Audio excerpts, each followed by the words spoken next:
Good evening and welcome to the July 11, 2023 regular meeting of the Township Board for the Charter Township of Meridian. Please join me in a pledge of allegiance.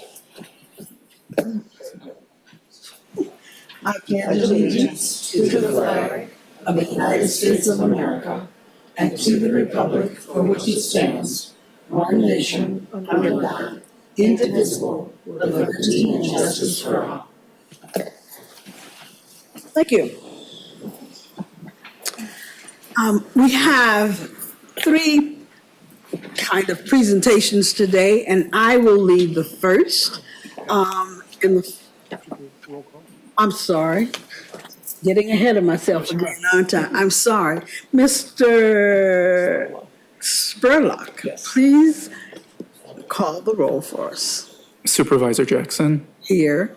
Clerk Guthrie. Here. Treasurer Deshane. Here. Trustee Hendrickson. Here. Trustee Sunderland. Here. Trustee Wilson. Here. Trustee Wazinski. Here. Thank you. All members are present. Thank you. And now to item 4, the presentations. I'd like to take a moment and ask you to join me in noting and commemorating the recent passing of retired Meridian Township Police Chief Dave Hall. Chief Hall passed on on Sunday, June the 18th, 2023. And Chief Hall came to Meridian Township in the police department in December of 1978. And in 2004, he was named Chief of Police, holding that position until his retirement 14 years later. Chief Hall was extremely dedicated to his family, the Meridian Township Police, and the community he served. I ask you to join me in a moment of silence to honor Chief Hall's legacy in Meridian Township.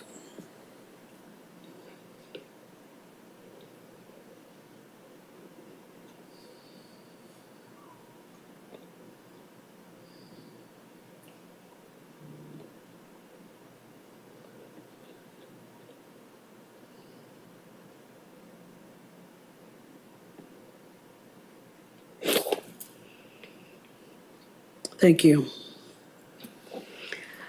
Item 4B on our agenda is the introduction of new full-time firefighter EMT, Justin Jones. This will be conducted, the introduction will be by Chief Hall.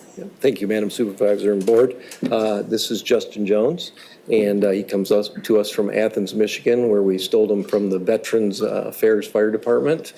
And he is currently EMT and paramedic training at Kellogg Community College, correct? Which he'll be finishing at the end of the year, and then we'll get him on as a paramedic, which, you know, over the last year and a half, we've been hiring EMTs just because of the shortage of medics across the country. So through the interview process, we just felt like he was a good fit with our culture and how we operate here in Meridian Township. So this is Justin. Thank you. No, yes, say. Mr. Jones? Hi, and thank you for hiring me in this lovely community, and I look forward to serving the community and be a good role model for everyone in this area. Thank you. Come in.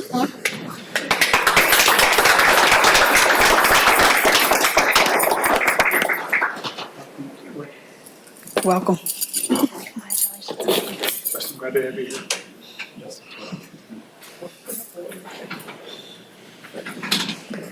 Thank you, Chief Hammond. We have as item 4C, the introduction of new police officers tonight, led by Captain Grillo. Thank you, ma'am. Yeah, we're very excited to announce that we've hired 2 new officers, Larry Vandermolen and Hayden Kling. Larry comes to us from Owasso, where he was born and raised. Out of high school, he decided that it was very cold in Michigan.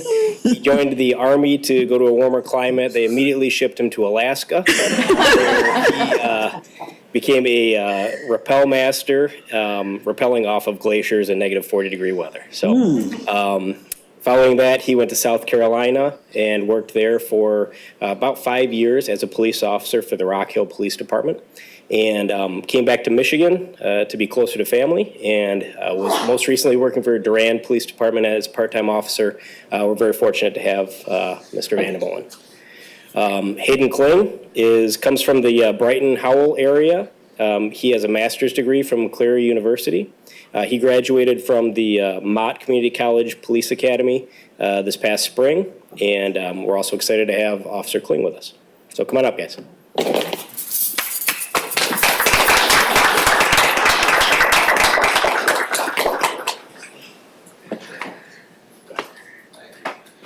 Appreciate everybody's time on the township board, as well as the city manager, sir, for taking the time to put the time and effort into making sure that we get through our training and we get hired, and the command staff of the Meridian Township Police Department. I look forward to serving everybody within the community.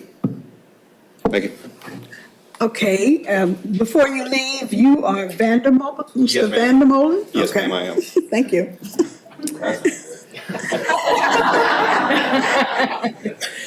For clarification, I'd be Officer Kling. Okay. I would just like to say thank you for the opportunity for allowing me to work with you, and not only work with you, but hopefully to serve Meridian Township and build a stronger community. And I hope to build a relationship with each and every one of you over the course of my tenure here. So thank you for the opportunity. Thank you.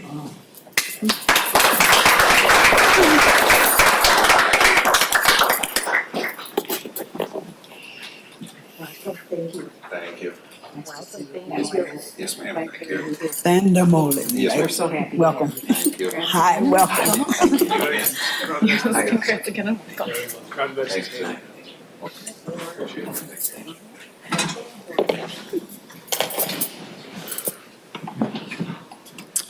We've come to item 5 on our agenda, where citizens address agenda items and non-agenda items. I have not collected any green cards tonight. Are there members of the audience who would like to address the board at this time? Seeing none, we'll move on to item 6, which is Township Manager's Report. Mr. Walsh.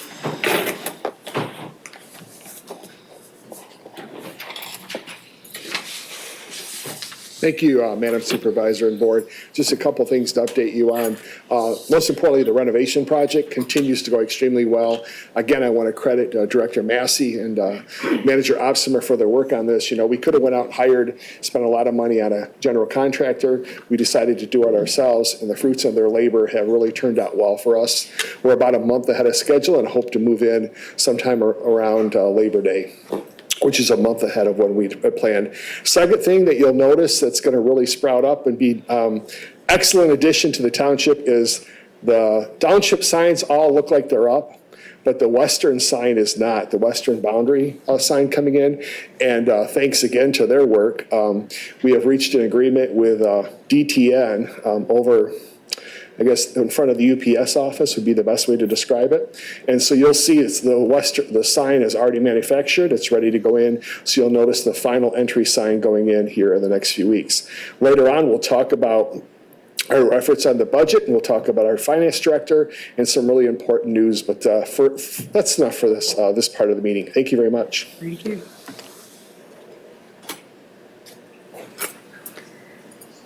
Item 7, board member reports of activities and announcements. Trustee Wilson. Thank you, Madam Supervisor. Well, everything old is new again, because I reported to you at their June 20th meeting that we were on hold for the Senior and Community Center until the legislature appropriated $5 million for our project 10 days ago. So we are very excited to reactivate our task force And we're going to get started on getting drawings, renderings done, including the exterior and the interior on the piece of land that's been selected, and we'll be bringing that back to you. And I am planning to have that ready for our listening tour at the beginning of September. So we have a very short timeline. Thank you. Other members of the board? Mr. DeShane. Thank you, Supervisor. First of all, I want to note the passing of a township resident, Carolyn Such, who passed away on June 20th after an 8-year struggle with dementia. Carolyn was a beautiful, vibrant woman who was married for 37 years to former trustee Andy Such and is the stepmother to a long-serving township employee, Angela Ryan. She'll be missed by many in our community and especially her large and loving family. We had a couple of events since we last met. With most of the board, I was participating in Celebrate Meridian on June 24th. It was a huge success again this year. Thousands turned out, great food, drink, music, and a huge children's area capped off by another spectacular fireworks show.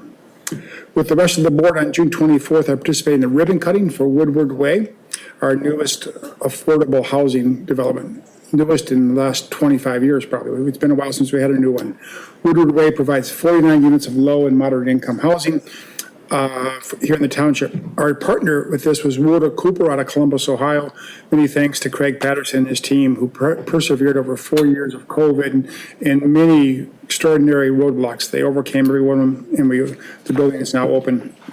Also on the 24th, I attended the open house for the American House Meridian up in the Hazlitt Four Corners area. Let me tell you, those developers are on task. They're completing the project on schedule, and they're already signing leases for people 55 and older who desire a vibrant lifestyle with a warm and welcoming community. I'm sorry, but I can't help compare American House Meridian with their can-do attitude with the excuses and inaction we're seeing in downtown Okemos. I hope some of our downtown Okemos developers were there and stopped by on the 24th. They would have seen a roadmap for how to develop an appealing modern architectural project, which we all want for downtown Okemos. That's all I have. Thank you. Anyone else? Okay, then we'll move on to the approval of our agenda. Do I have a motion? Trustee Wilson. Move to approve the agenda. Support. Supported by Trustee Wazinski. All in favor of the approval of the agenda, please say yes. Yes. Opposed, no. Chair votes yes. Motion passes. Item 9 is the consent agenda. On our consent agenda tonight is our typical communications, minutes of our June 20, 2023 regular township board meeting, and the manager's bills. Mr. Hendrickson. Thank you, Madam Supervisor. I move the approval of the consent agenda this evening with 5 amendments to the minutes from June 20th, which I provided to the clerk and to the members of the board at their places. I'll read them for the public, however. They're mostly administrative. Amendment number 1, under item 3, to strike Deputy Clerk Lemaster and replace with Clerk Guthrie. Item number 2, amendment number 2, under item 5, strike 6:41 p.m. and replace with 6:03 p.m. Amendment number 3, item 11A, add at the beginning of the paragraph, Supervisor Jackson opened the public hearing at 6:24 p.m. Amendment number 4 is under item 14 to strike 8:48 p.m. and replace it with 8:58 p.m. And amendment number 5 under item 16 to strike 8:48 p.m. and replace that with 8:58 p.m. Support. Supported by Clerk Guthrie. Are there any other comments on the consent agenda? Then we will need a roll call vote, Mr. Spurlock.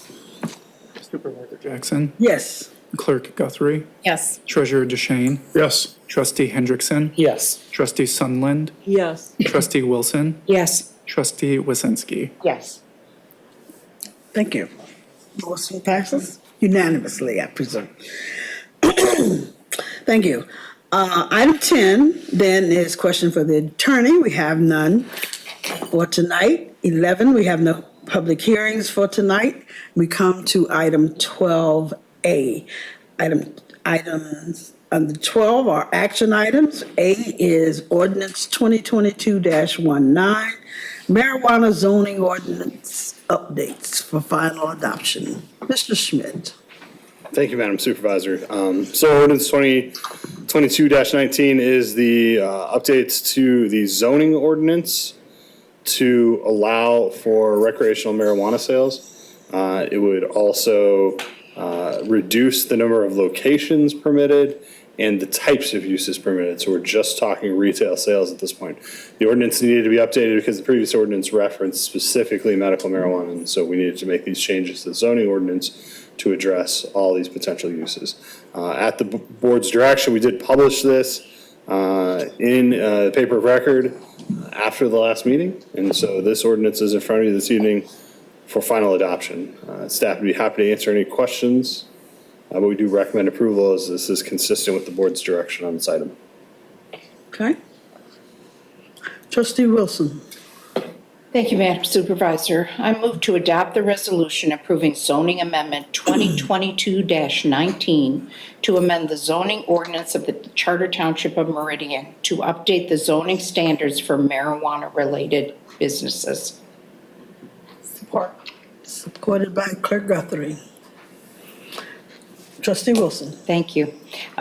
Most of the matters at hand are ministerial, so to have conformance with our zoning ordinance, so I am very much in favor of getting this done. Thank you. And Clerk Guthrie. I don't have anything additional to add. Further comments? Board?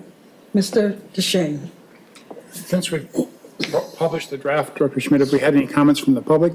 We have not. None whatsoever. None. Thank you. Okay, the motion is to adopt the resolution approving zoning amendment 2022-19 to amend the zoning ordinance of the Charter Township of Meridian to update the zoning standards for marijuana-related businesses. Mr. Spurlock, we need a roll call vote. Yes. Clerk Guthrie, Yes. Treasurer DeShane, Yes. Trustee Hendrickson, Yes. Trustee Sundlin, Yes. Trustee Wilson, Yes. Trustee Wazinski, Yes. Supervisor Jackson. Yes. Motion passes unanimously. Thank you. Motion passes unanimously. So now we move to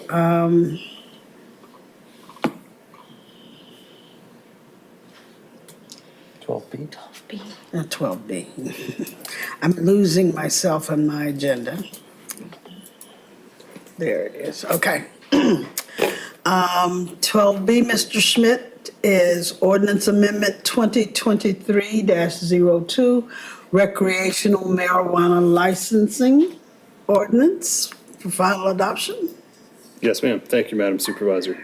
Ordinance 2023-02 is the second piece. This is the technical licensing ordinance to allow for recreational marijuana dispensaries. Currently, they are prohibited by ordinance, so that portion of the ordinance would be struck out of Chapter 40, and this article would be added to provide licensing guidelines for recreational sales. This is the technical side of the things that the average person's not going to see. It's how we're going to do our jobs. At the direction of the board from the June 20th meeting, we did publish this ordinance in a paper of record, received no comments, and we are here this evening for a final decision. Staff would recommend approval of this as it is consistent with the board's previous direction on this matter. Okay. Mr. Hendrickson. Thank you, Madam Supervisor. I move to adopt the resolution approving ordinance amendment 2023-02, an ordinance amending the code of the Charter Township of Meridian, Ingham County to rename Chapter 40 and repeal Article 3 of Chapter 40 and adding Article 4 to Chapter 40, which authorizes and permits recreational marijuana establishments. Support. Supported by Trustee Wazinski. Mr. Hendrickson. Thank you, Madam Supervisor. This ordinance reflects months, years of work, both by this board staff, and many others in the public who have come in to weigh in on this, including a ballot proposal that was before the voters of Meridian Township almost a year ago. And I think that the resultant of those discussions and that hard work has put before us an ordinance that we can be proud of, and one that the community has asked for. And I think that thanks are in order to everyone who worked on the drafting of this ordinance and the other two ordinances that are in front of us today for their hard work. And I will be supporting this ordinance as written this evening. Thank you. Trustee Wazinski? Trustee Hendrickson said it very well. I have nothing else to add. Okay. Are there other comments? Questions? Then the motion is to adopt the resolution approving ordinance amendment 2023-02, an ordinance amending the code of the Charter Township of Meridian, Ingham County, to rename Chapter 40, repeal Article 3 of Chapter 40, and adding Article 4 to Chapter 40, which authorizes and permits recreational marijuana establishments. Mr. Spurlock, we need a roll call vote. Treasurer DeShane, Yes. Trustee Hendrickson, Yes. Trustee Sundlin, Yes. Trustee Wilson, Yes. Trustee Wazinski, Yes. Supervisor Jackson, Yes, and Clerk Guthrie. Yes. Motion passes unanimously. thank you. Thank you. Mr. Schmidt is now prepared to take us through ordinance 2023-03, medical marijuana licensing update, final, before us for final adoption. Thank you, Madam Supervisor. This is the third piece of this puzzle. This would modify the standards for the medical marijuana licensing that's already in place to more closely resemble what we've established for recreational licensing. And, you know, now that we have had this for a couple of years, fix a few flaws that staff have identified in the ordinance. Most notably, the requirement that every year on the second Tuesday, we open a window for applicants, which had no sunset date in the previous ordinance. So these are really technical changes that, that don't functionally affect the existing licensees, the existing applicants who are in the process of licensing, because they are at the SUP stage. They've already gone through the submittal and review. So this would only affect someone going forward, or if we had a licensee drop out, we had to issue a new license. At the board's direction, we did publish this in a newspaper of general record and received no comment. And at this time, would recommend approval of these changes as they are consistent with the board's previous direction in this matter. Okay. Mr. DeShane? I move to adopt text amendment 2023-03, an ordinance amending the code of the Charter Township Meridian Ingham County to amend Chapter 40, Article 2, commercial medical marijuana facilities. Is there support? Clerk Guthrie supports. Mr. DeShane? Thank you. With three other members on this board, Trustee Wazinski, Sundlin, and Supervisor Jackson, we all voted for medical marijuana almost 4 years ago, September of 2019. And we had really hoped at that point to have these up to 6 medical facilities, which we would then evaluate and base our recreational marijuana ordinance on that. Well, things didn't turn out that way. And so 4 years later, we're amending it. So essentially, we're going to be, since there's no demand for standalone medical marijuana, this is the last time we'll be allowing for those application for those ordinances as we've changed it. The recent round we did. I really wanted to support this because I think it speaks to the fact that this board is speaking as one voice. As Trustee Hendrickson pointed out, there was a vote on this. It was an evenly split vote, decided only by 6 votes. And the board could be split on this as well. We've chosen not to be split. We've chosen to talk with one voice and speak to the community with one clear message. We're going to allow recreational marijuana facilities in a limited fashion with utmost safety and concern for the well-being of our citizens. It's a remarkable thing we did this, and we didn't split, and we're speaking with one voice. It's a sign of a healthy, strong board, which we all are part of. That's all I have. Thank you. Thank you. Clerk Guthrie. Thank you, Madam Supervisor. In addition, I think it gives clear direction to staff rather than having them keep having to get out their eraser and sharpen their pencil. So I'm sure that Director Schmidt is appreciative that the board spoke with one voice and they didn't have to go back and forth 1,000 times. I do have, I don't have anything to add to what you said. I think you said it eloquently. I do have a few questions for Director Schmidt in regards to the process after action is taken place. If all three ordinances are passed tonight, are they then published in a newspaper? And then is there an appeal timing process? And when can these be codified? So these ordinances are actually published and they're effective immediately upon review. This isn't a zoning ordinance, like a map amendment. In theory, there is an appeal process. Okay. But for a text amendment change, typically the board has that ability to adopt that. And once they are published, they are declared effective and immediately effective. Okay. Thank you. Other questions, comments? Then the motion is to adopt text amendment 2023-03, an ordinance amending the code of the Charter Township of Meridian, Ingham County, to amend Chapter 40, Article 2, Commercial Medical Marijuana Facilities. Mr. Spurlock, I believe we need a roll call vote. Yes. Trustee Hendrickson, Yes. trustee Sunland, Yes. trustee Wilson, Yes. trustee Wazinski, Yes. supervisor Jackson, Yes. clerk Guthrie, Yes. and treasurer Duchesne. Yes. Motion passes unanimously. Thank you. Thank you, Mr. Schmidt. Thank you. Oh, item 12D is redevelopment ready communities recertification housing updates.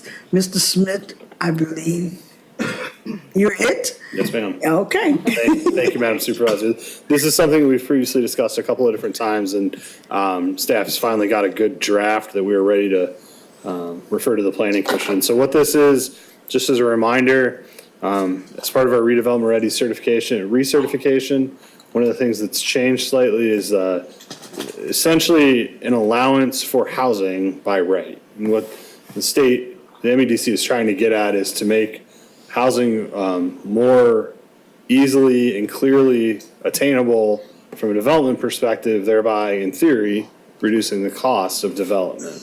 Time is money. So by reducing time, you are able to sell it for less and in theory, make it more affordable. And so they don't tell us how to do this. They tell us that we need to do it. And functionally, what it comes down to is you need to essentially have, in most of your zoning districts, 3 by right housing types. And so in reviewing our ordinances, there are a couple of easy answers here that we're recommending. Reducing the minimum house size, because every once in a while you get somebody that wants to build a small house. The other thing that we have, specifically in Meridian Township, is we have a number of small lots, very small lots up near the lake that in theory are not very easily buildable under our current ordinance. And so this will make those easier to build upon, which in theory is more affordable if you can build a smaller house if you don't need a larger house. Allowing multiple family units by right in multiple family zoning districts. If the zoning is already there, it should be permitted. And then the third piece that we're recommending is a process to allow accessory dwelling units. And so accessory dwelling unit is, historically, they're called, an in-law suite, or a granny flat.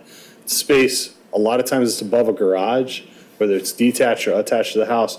It has a secondary point of access that's not obvious from the outside that allows your in-laws to live there, or allows you to have a room to rent out. We have a couple of these in the township. They exist. But for one reason or another, they're not technically a dwelling unit, so they're permitted. What we're trying to do here is create a process to make them actually permitted, because this is the kind of thing that allows someone to age in place in their home. It allows someone to have multi-generational housing. It also just increases your housing stock in small ways, which further helps affordability. And so the Planning Commission actually appears to have talked about this briefly about 7 or 8 years ago, and then nothing ever came of it. It was one of their goals to establish this ordinance, and then it doesn't seem to have gone anywhere. And so we're circling back to that as part of the redevelopment ready certification. There's a couple other changes in this ordinance I want to just briefly touch on while we're here. First and foremost, staff's recommending, and this is also part of the redevelopment ready certification, is the public notice requirement for by right uses. So not a special use permit, that still has state required public notice requirements. But for just site plans that are already permitted and meet all the ordinance requirements, there should be no public hearing requirement for that. We can do a better job of utilizing our website anyway. I can tell you that in my 2+ years here, we've had probably close to 24 of those site plan meetings, and I can count on one hand the number of people that have come, and I don't even need the whole hand if you take out Comcast salesmen. So it's not an effective way to get the word out, if that's our intended goal. So that is included. There's also a provision to allow multifamily units on the second floor of a commercial building in the C2 and C3 district. This is actually a requirement of the CAA ordinance. The CAA state enabling legislation, Corridor Improvement Authority. This should have been addressed when we established it, because technically we're not in compliance with that. And so before we go about thinking about doing a tax capture, we'd like to get in compliance with the law. So this would do that. And then the last piece that I wanted to briefly touch on was, I just wanted to mention that, a lot of this is relatively straightforward in terms of just striking ordinance language. The main strikeout that you see in here actually is, functionally, the special use permit requirements are repeated in the multifamily district for some reason. And so we don't need that. They exist in their section. They don't need to be repeated. We found this in a couple places, and so as we do these ordinances, you're probably going to see that more, where we strike a whole block of text, but it's because it's already in there somewhere else. So we're just trying to streamline things as best we can here. We are going to be seeking the Planning Commission's, specifically their input on the ADUs, the accessory dwelling units, because that's the piece that we want to try and make it as workable as possible, because we know there's demand for that out there. I mean, we get that question regularly. And so the request this evening is to refer this to the Planning Commission for their review and input. And we will have this back to you hopefully in September, maybe October. Okay. Board members, Trustee Wilson. Thank you, Madam Supervisor. I move to refer the topic of housing ordinance changes related to the redevelopment ready communities recertification to the Planning Commission for input and public hearing on the draft zoning ordinance amendment. Support. Supported by Trustee Wazinski. Trustee Wilson. Tim talked about cleaning up a lot of things that needed cleaning up in the zoning ordinance, which you are doing with this. I'm particularly excited to see the ADU consideration, because this is something that has been done in many, many communities across the United States. And frankly, we've been rather backward about it. So it's an opportunity to, as Tim said, increase our housing stock, allow for alternatives for multi-generational families to live at the same location, but have, in essence, their own private space. I just think it's time that we do this, and I'm really excited to see this coming forward. Thank you. Trustee Wazinski. Thank you, Madam Supervisor. In addition to all of Trustee Wilson's comments, I'm also very excited about this. It complies with our commitment to affordable housing. So it does that in multiple ways. Also, smaller housing, smaller carbon footprint. So if we allow for smaller housing, less materials, less energy, and less urban sprawl, which speaks to what Trustee Wilson was also saying, having multi-generational families being able to live on the same property to take care of each other moves towards that aging in place movement that I know is nationally becoming much more of a topic. In losing my mom this past year, I can see where that is, as our boomer population continues to age, this is necessary to have places where we can take care of our family. Also appreciate the communication and the transparency component of the website, making sure that people truly do know and can have an input. Thank you. Okay. Mr. Hendrickson. Thank you, Madam Supervisor. I think that most of what we're talking about here is very good. And I am looking forward to the Planning Commission and public input on these changes. I agree with everything that the previous two speakers have said about the benefits of the ADUs, as well as the allowing for smaller footprint homes as well. I had I had one text question based on around the CIA updates that are being suggested. In the section, you say that multiple family dwelling units located on the second floor of a building when the first floor of the building consists of non-residential uses permitted under the section. Are we allowing for the second floor and higher, or is it only the second floor? It's an excellent question. So what this does is this provision allows only for the second floor to meet the provisions of, by right, to meet the CA requirements. The net to go higher than that, you would come in under the MUPUD. Understood. Thank you. This is, I think, a really interesting and good ordinance, set of ordinance changes that I'll be very interested to see, to get the feedback of the public and the Planning Commission on. So, thank you. Mr. DeShane. Dr. Schmidt, thank you for bringing these proposed changes to us. This was actually a stop 9 months ago. We thought we were done with MEDC with their requirements, and you flipped it around in an opportunity to look at some outdated ordinances of ours, and that's remarkable work, so thank you. I like that it helps with the demand for more housing. Remember, we're the fastest growing community in mid-Michigan, over 5,000. We are growing. Most other larger communities are stagnant or shrinking. It may increase affordability as well with some of these smaller homes. And I really like the ADU concept. It's going to increase the ability of our residents to age in place. And if you ask frail seniors where they want to age in place when they lose mobility, it's in their homes. It's not in a facility, it's in their homes. This will enable that to happen much more effectively. So thanks again for bringing this to us.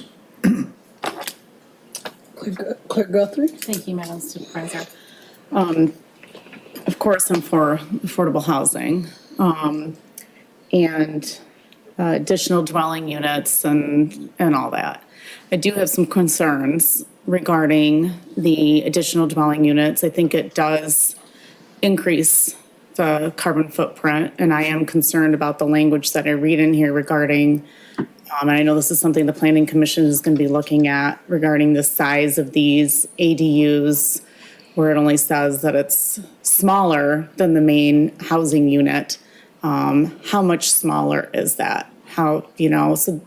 So my concerns would be, how large is this ADU on a lot? And how, when I look at, for example, the lot size of my house, I have a small lot size, so my concerns would be, how big is the lot for the primary dwelling unit? How big can the ADU be on that lot in the back or wherever it is? If it's not going to be, above the garage or whatever. So I do have concerns about that, because I really would hate to see a bunch of these pop up all over the township, secondary units behind people's homes. I do appreciate yards, but I also do appreciate the ability to have this as an option as well. So those would be my concerns, as the Planning Commission looks at this. Yeah, and just to clarify, the ordinance as currently written would limit them to 600 square feet, which is just slightly larger than a normal garage. And functionally, they would have to meet all the underlying requirements of the zoning ordinance. So it's not like you could just take up your whole rear yard with one of these. You would still have to meet the standards, which is going to limit their viability at first. But I think from a planning perspective, we need to see if the concept works before we expand it to start, because the next step is to start reducing increasing the amount of lot coverage in the rear yard so that someone with a smaller lot could have one of these. But that's not one of the first steps that we're recommending. So they're still meeting the setback requirements and all the other requirements? Yeah, we're right, subsection D of the clause of the ordinance would require them to be setback. Subsection F would maximum lot size, maximum size. So yeah, there's still a lot of things that they have to meet. It's not just we're up to sub Q in standards right now, but we're trying to figure out a way to make these viable while not just allowing everything. Okay, that's clear to me then. And then also in regards to, you mentioned the lots around the lake, that they're small lots around the lake. Are there any empty lots around the lake, or are they all occupied with small homes? There's, so off the top of my head, I think there's 83 lots in the township that are under 6,000 square feet, which is our minimum lot size. All of those, to my knowledge, existed as a lot of record prior to the zoning ordinance, and so therefore they are buildable. And so the question becomes, how do you build on them? Obviously, if I have a lot that's only 2/10 of an acre, I'm not going to build a 4,000 square foot home on it. I'm much more likely to build something that's a 600 square foot footprint and 2 stories or something of that nature. And so by eliminating the minimum floor area, you give those small lots some more viability in terms of actually being able to be built on. Now, I can't tell you all, I think it's 83. That's in the master plan. I can't tell you they're all viable to be built on because we haven't gone into that detail of analysis, but the way our current ordinance is set up, it's virtually impossible to build on. It's very difficult. Okay, that's what I'm trying to understand, and maybe it's not clear to me how I read the memo and the ordinance, or how I heard you explain it, how this ordinance would make it any different than what somebody with a non-conforming lot size would be able to go through a process to build what they need to on those lots. It makes it easier for them because there wouldn't be a minimum house size they have to put on it. If they just wanted to put a 400 square foot cottage on their 2/10 of an acre, they could do that. Okay. Thank you, that was my question, thank you. Anyone else? I think Mr. Smith, it might be important to note that the setbacks and the distances between dwellings still have to follow the underlying zoning standards, depending on what the zoning district Yes, ma'am. calls for. Yes, ma'am. The other thing I'd like to say is, in addition to the many positives that have been noted here, I'm excited to see the possibility of mixing housing sizes and housing types within what are typically single-family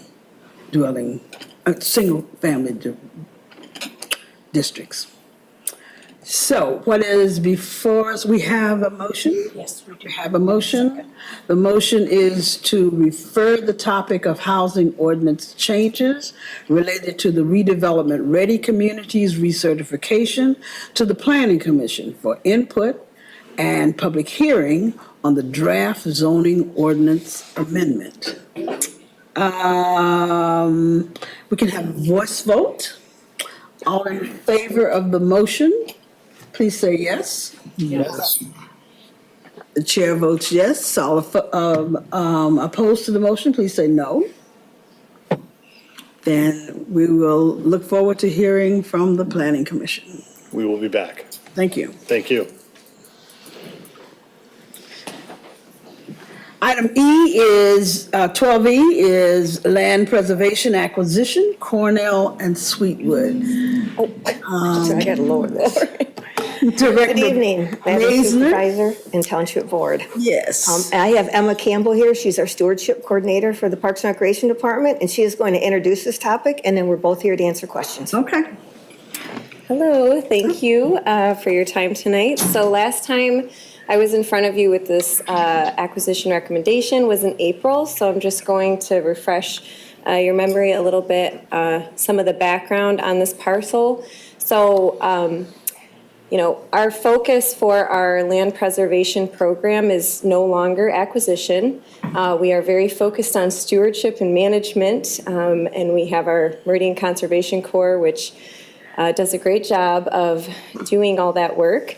But we do have citizens, we have staff members, we have board members who send us, requests all the time for potential acquisitions for the preservation program. So this is one that we got out of probably about 9, and this was one that we decided to pursue out of all of those. So it is 2.71 acres. It is part wetlands. I have a map here that, of course, is really tiny on the screen, but I think you might have a way to zoom in if you need to. So the parcel is actually outlined in green. And so it is part of a wetland. On the map, the blue areas are delineated wetlands. It's not necessarily completely representative of the wetland at the site, but there is an upland area as well as a marshy area here. So this is directly across the road from Cornell Elementary, so Sweetwood Drive ends into this parcel. Directly to the north is 30 acres of the Hiawatha Drain Relief, which is the Ingham Drain Office land. So that's a really nice parcel of green space right next door. To the south, there is a private property that we did reach out in interest because, of course, we'd like to have a little bit larger chunk to pursue, but we didn't hear a response for that. So here, these are pictures from the winter time. So there's nothing green in there right now, but we did visit it in June of last summer. We found a lot of really interesting plants out there, and luckily we didn't find a lot of invasive species, which most of us know take time and effort to remove and to control, which is my job.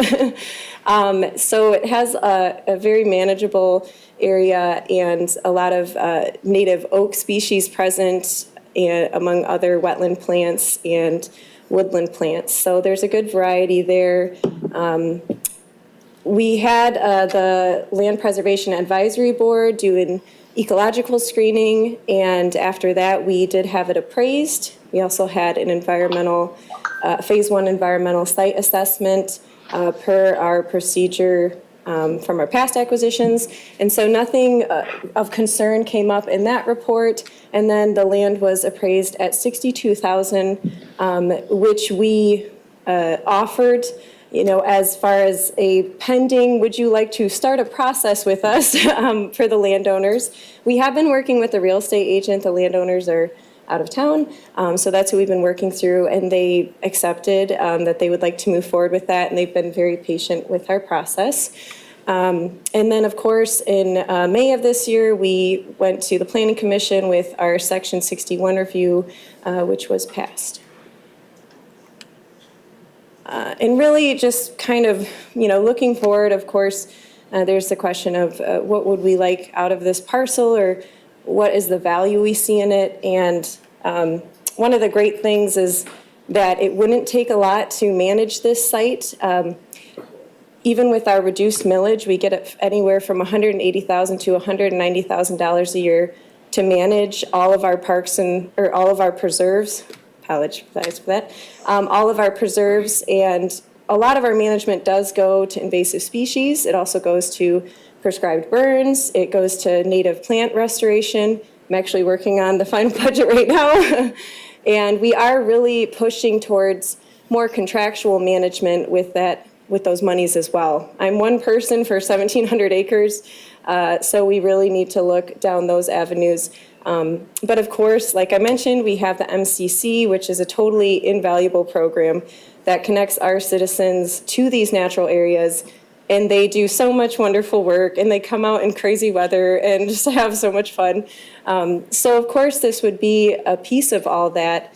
And, something I do want to point out as someone who is the stewardship coordinator and went to school to study wildlife biology is that this is a small parcel. Small parcels, do matter in the end. So there is a wetland at this site. We do have really great wetland protections, but we don't have anything like a tree ordinance.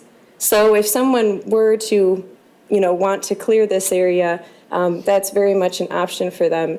And so when we're looking at sites like this, we are certainly looking at the benefits of native trees and everything they provide for us, cooling our cities down, providing shade, mitigating flooding, soaking up water, cleaning our water, all those great things. So I'm here if you have questions, and so is Luann.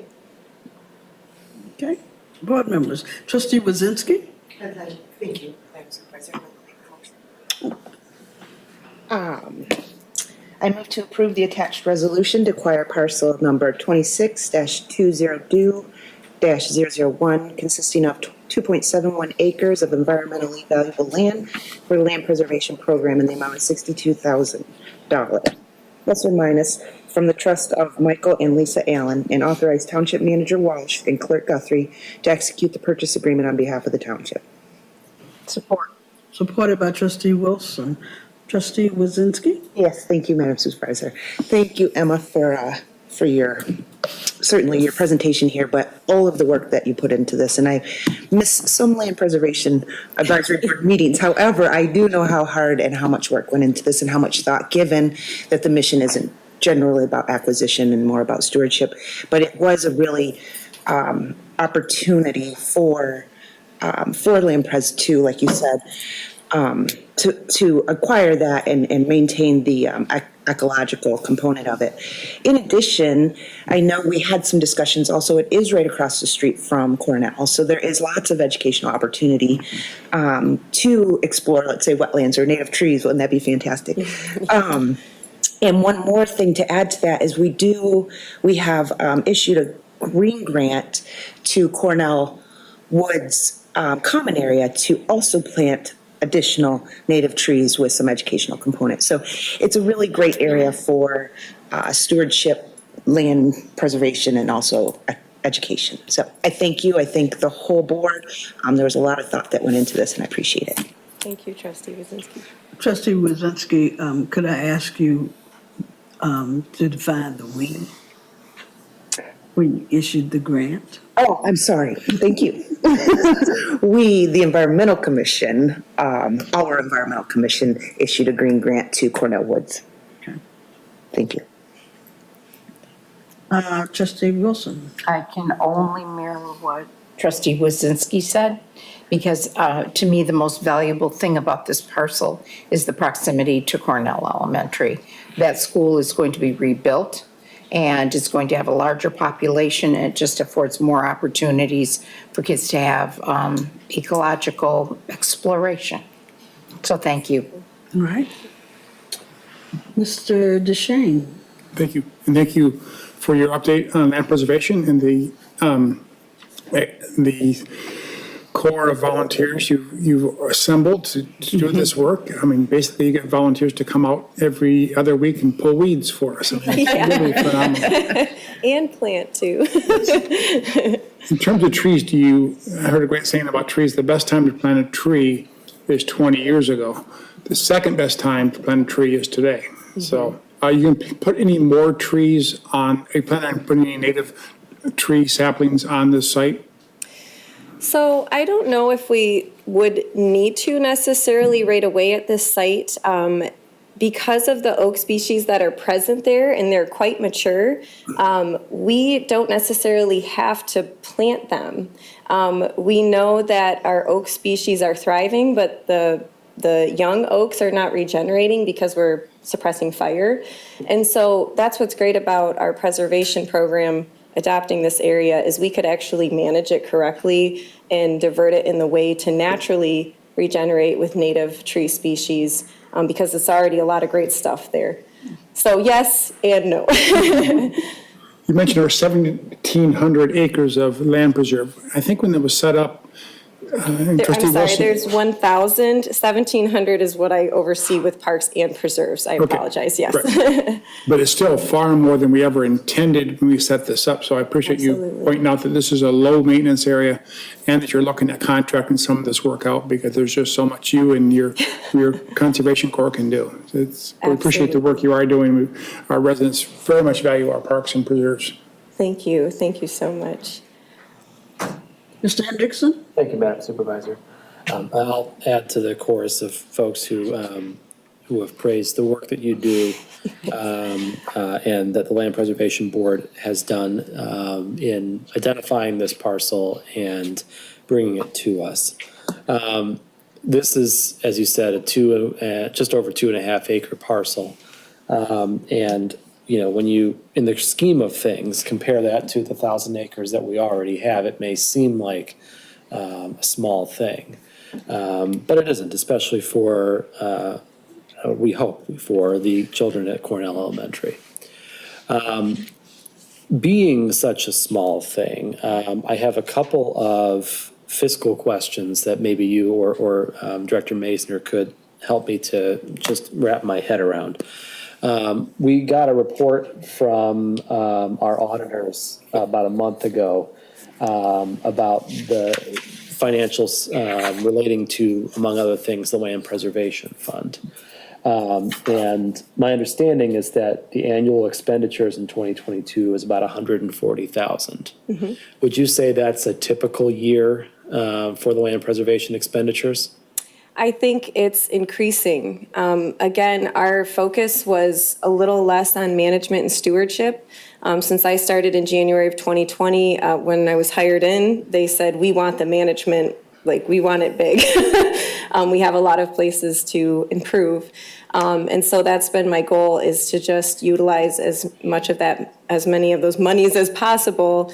And we are contracting out more than we ever have for invasive species management and prescribed burns. So I'd like to see that be, you know, my budget this year is utilizing more contractual work to bring that up to around that 180,000 that we're getting through the millage. Okay. And so that's basically what we expect to come in then, is that 180,000 that we saw, 192 that we saw last year is roughly about what we expect, plus whatever the increases were from inflation and what have you. Yeah, so since that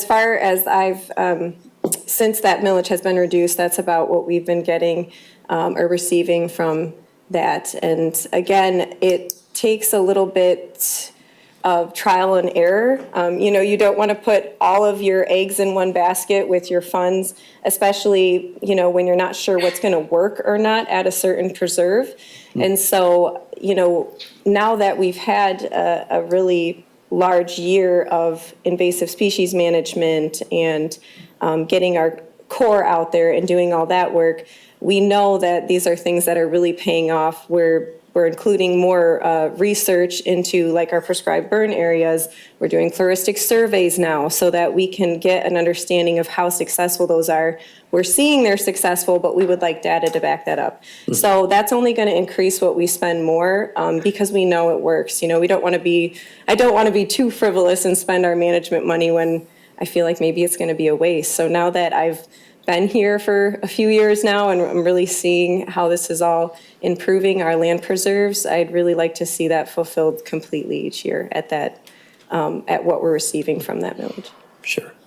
I would like to add that if possible. Back in 2000, when the millage was first adopted, there was a part of the millage that would go into a fund that was an endowment fund that would fund maintenance in perpetuity. And then when that millage ended and then it went to a more reduced millage, there was money set aside for acquisition. And we still have, I believe, $4 million in a fund just for acquisition. So the money that was being spent on this acquisition will not cut into the annual fees that we're receiving now from the reduced millage of $180,000. Thank So you. if you were thinking of spending that and we wouldn't have enough, if that's where you were headed, there is money set aside for acquisition still through the Land Preservation Fund. Well, and I appreciate that. Yeah. And, you know, I guess what I see when we look at our audited statements, it appears as though there's $7 million in fund balance in addition to the annual Correct. incoming, you know, several $100,000. And so, you know, the question I'm, as I look at what the future might hold that, you know, Trustee Wilson alluded to with some possible state money coming in, the sort of a bigger picture vision of it. I ask myself, if we have $7 million in fund balance in the bank, is it necessary to continue, and we are reducing the amount of acquisition that we are expecting over the next 5 to 10 years to 20 years, however long. Is it necessary to continue forward with this millage at this time for the foreseeable future, knowing that there's $7 million sitting in a fund balance somewhere? Got it. That's what I was trying to wrap my head around. Okay. Not trying to say that right. you know, the work that you guys are all doing is not something that we need to fund. We do. You know, if we were, based on the 7 million that I see there, it looks as though if we were to say no more millage tomorrow, we could fund the conservation and the sustainability initiatives for a further 50 years based on the fund balance that we have, knowing that some of it's earmarked, half of it or more is earmarked for acquisition is really important knowledge. So I appreciate that, that weighing in. But that was all my questions. Thank you. Other questions? Clerk Guthrie. Thank you, Madam Supervisor. Again, echoing everyone else, you do great work. I've worked with you on volunteering, probably not enough. Knowing how much work there is out there, so I appreciate all of your hard work in our community and our land preserves. I also appreciate that this property, again, echoing the other board members, is across from Cornell Elementary, but also on a natural beauty road. I think that's important as well to keep that road in that natural beauty state. My question, I have one question, and it is, will you continue pursuing reaching out to that neighbor in regards to their property? Or once, you can't answer that, or once this is done, you're like, okay, no, we're done reaching out to them. Will that pursuit continue?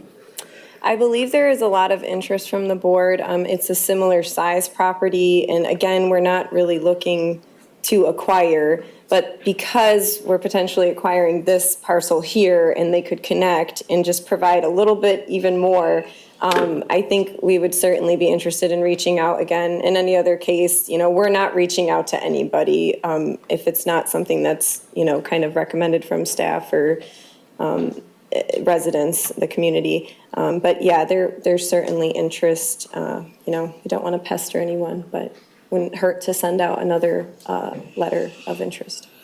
Thank you for that.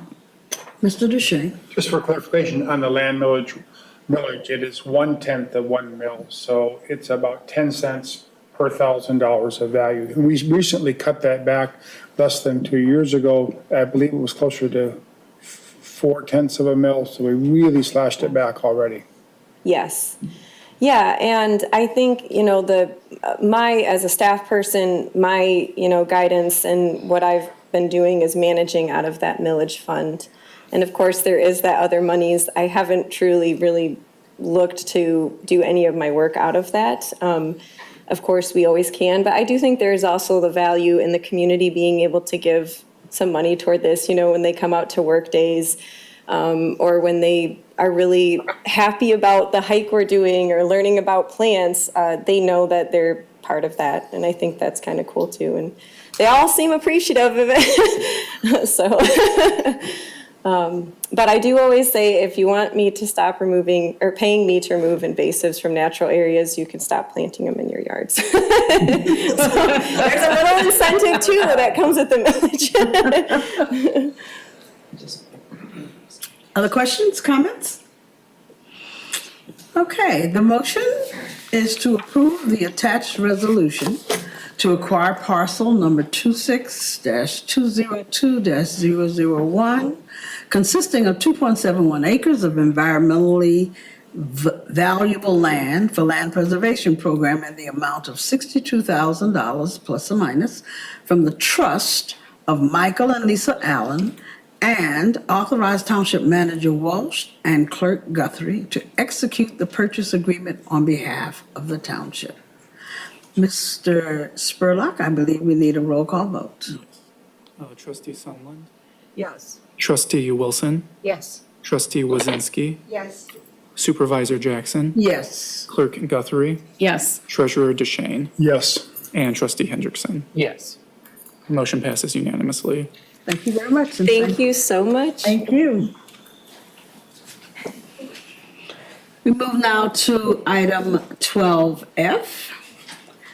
And this is listed as a recommended 2024 budget schedule. Manager Walsh? Thank you, Supervisor Jackson. You have the budget schedule in front of you. Probably the most interesting date to note on that is September 5th, and that's when the board hears the entire budget report. Board has input in that at that time, and changes are typically made on that evening, modifications, and it comes back to you on September 19th. This is a typical budget schedule. It's not a typical budget season, given that we've been without a finance director now for a couple of weeks. And we're required by the state of Michigan to have the budget to you 120 days before the end of the calendar year. So at the end of August, we're required to have the budget to you. Our accountant, Bernie Faulkner, who is Bernie Blondie now, is now the interim finance director, and she's doing great work. She has a great relationship with all the directors, and I fully expect the two of us to have the budget to you on time. The schedule is right now to have it to you on August 25th, 4 or 5 days ahead of what's required by the state. We want to do that because the budget review is September 5th. We want to give you 12 or 13 days to be able to look that budget over. So I'm happy to answer any questions that you might have regarding the schedule. Board members? Do you have questions on the schedule? Trustee Wilson. Thank you, Madam Supervisor. I move to approve the 2024 Township Budget Schedule as presented. Mr. DeShane supports. Trustee Wilson? We know the obstacles that you're trying to overcome to get this done. We really appreciate it. And I think this is doable, and we're excited to see what the budget's going to look like. Thank you. I'm 100% confident. Great. And Mr. DeShane? With the interim finance director, are you confident you have the staffing to meet this rather aggressive budget schedule to us? I wasn't 2 weeks ago. I had in my mind that we're going to bring in a retired city manager who I know who is really, really good, talented with budgets, and that was my preference. But I sat and listened to other people for a couple of weeks, especially Bernadette, who is our accountant, and she made me feel comfortable. And I listened to some other people, including yourself, and have placed my full confidence in her, and have stepped aside, and I'll be meeting with her regularly. But she has, the number one thing she has great rapport with all the directors. And she's really well respected in the organization. And so that's really going to help her mend well into bringing the budget forward. And she'll do great work, and the directors will do great work, and we'll have the budget to you, and you won't even notice a speed bump. Mr. Hendrickson? Thank you, Madam Supervisor. I'm agreeable to this calendar. The only thing that I would point out is that you have listed September 26th as a special meeting if necessary, which is also a date that we had set aside and have communicated to the public would be one of our neighborhood listening sessions. We may need to move that special meeting to a different date, maybe that same week even, a different day of the week. Yeah, I can assure you, in my 10 years, we haven't needed that meeting, and we won't need that meeting this year. It's a good point, but we will not need that meeting. We never have, and we never will, because we can get our work done with 2 meetings. Clerk Guthrie. I just want to comment on, echo Manager Walsh's comments regarding Bernie's, I forget her title, Accountant. Accountant. She's now the interim finance director. Okay, interim finance director, Bertha Fowler. I met with her about the budget, and she did an excellent job explaining to me my budget. We reviewed different presidential years as I'm looking at the next presidential year and reviewing those line items with me. And so I have every confidence in her, and she had great rapport anytime I've ever spoken with her. And so she's just excellent to work with. So I just wanted to echo your comments that you made, because I've enjoyed working with her on the budget, and she's been extremely helpful. I really appreciate her, and I love her style. I walked into where her office is located this morning, and I was going to say to her that you didn't need to come to the meeting sites, just to setting the budget schedule, And she looked at me, she said, I see that budget schedule on night. Do you realize this is my golf night? I didn't have to tell her not to come. So hopefully she's having a good round. That's great. Okay, other comments? Then the motion is to approve the 2024 Township Budget Schedule as presented.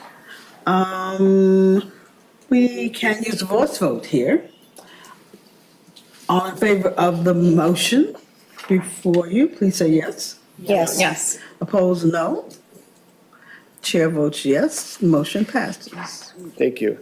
If I may, just go off the agenda for just 1 minute. Sure. We've been looking for a finance director, along with a lot of communities in Michigan. I know Traverse City just increased their salary significantly trying to find a finance director. And now it's getting to where we used to require a CPA, now it's preferred, because there just aren't enough to go around. And I think there's 11 openings for finance directors last time I looked in Michigan. People are really struggling to find a good, solid finance director. And we really, our team here, which included Supervisor Jackson, Treasurer DeShane, and our HR Director, Abby Tehoff, and Bernie, and we also invited our intern, Will Christie, to sit in. But we really were focused on a few things, and that was, we wanted someone who knew accounting, knew BS&A software, didn't have to be an expert, but knew it, has done or understands municipal accounting, knows or understands municipal accounting or auditing, and then it's a bonus if you're a CPA, and then a triple bonus if you're a township resident. And if you have you're personable and treat people with respect, that's the grand slam. And we looked at all these things that we knew we were looking for as a tall task. And I'm really happy with the committee's work. I'm happy with who I'm selected to bring forward to you this evening. But we've reached an agreement to bring up Dante Ianni. Dante, can you come up? Dante Ianni is... he has 4 degrees. He has, I think, 3 times more than I have, but an undergraduate degree from U of M, a law degree from Michigan State. He's a CPA. He's a township resident, former planning commission chair. He served a volunteer in this community. He has a real love for Meridian Township. He hit all of the circles for us on this recruitment, and I'm really proud to introduce Dante this evening, and he'll be starting, he's currently with Yo & Yo, our accounting firm, and he will be starting with us on August 15th. So I don't know if there's anything you want to say, Dante, but the mic is yours. I want to thank you for this tremendous opportunity. I've lived in Meridian Township most of my life, went to Oklahoma's public schools, 1st through 12th grade, and I'm just really privileged and happy to be a part of this community and have a chance to serve. Thank you. Dante. Congratulations, Dante. Mr. Walsh? Now I understand why you're not moving. Now we move to item 12G. Has to do with Maisner Retirement Consulting Agreement. Mr. Walsh. Thank you. So, someone once told me years and years ago, when it comes to management, there's one main thing you got to remember if you're going to be in management, and that is show people that you care before you show them that you know. Show people that you care before you show them. They don't care what you know. They want to be treated well. And Luann and I worked together for 10 years, and it's been an excellent 10 years. Luann Price from Muskegon High School graduate, came from a family of dry cleaners, by the way. So there's probably long stories about that. Her father actually went to school with Harry Morgan, who, if you watch MASH, the star of MASH, excellent athlete, tennis, softball, played in college, graduated from Grand Valley. Went on a date one night with a guy she knew from the Parks and Rec Association.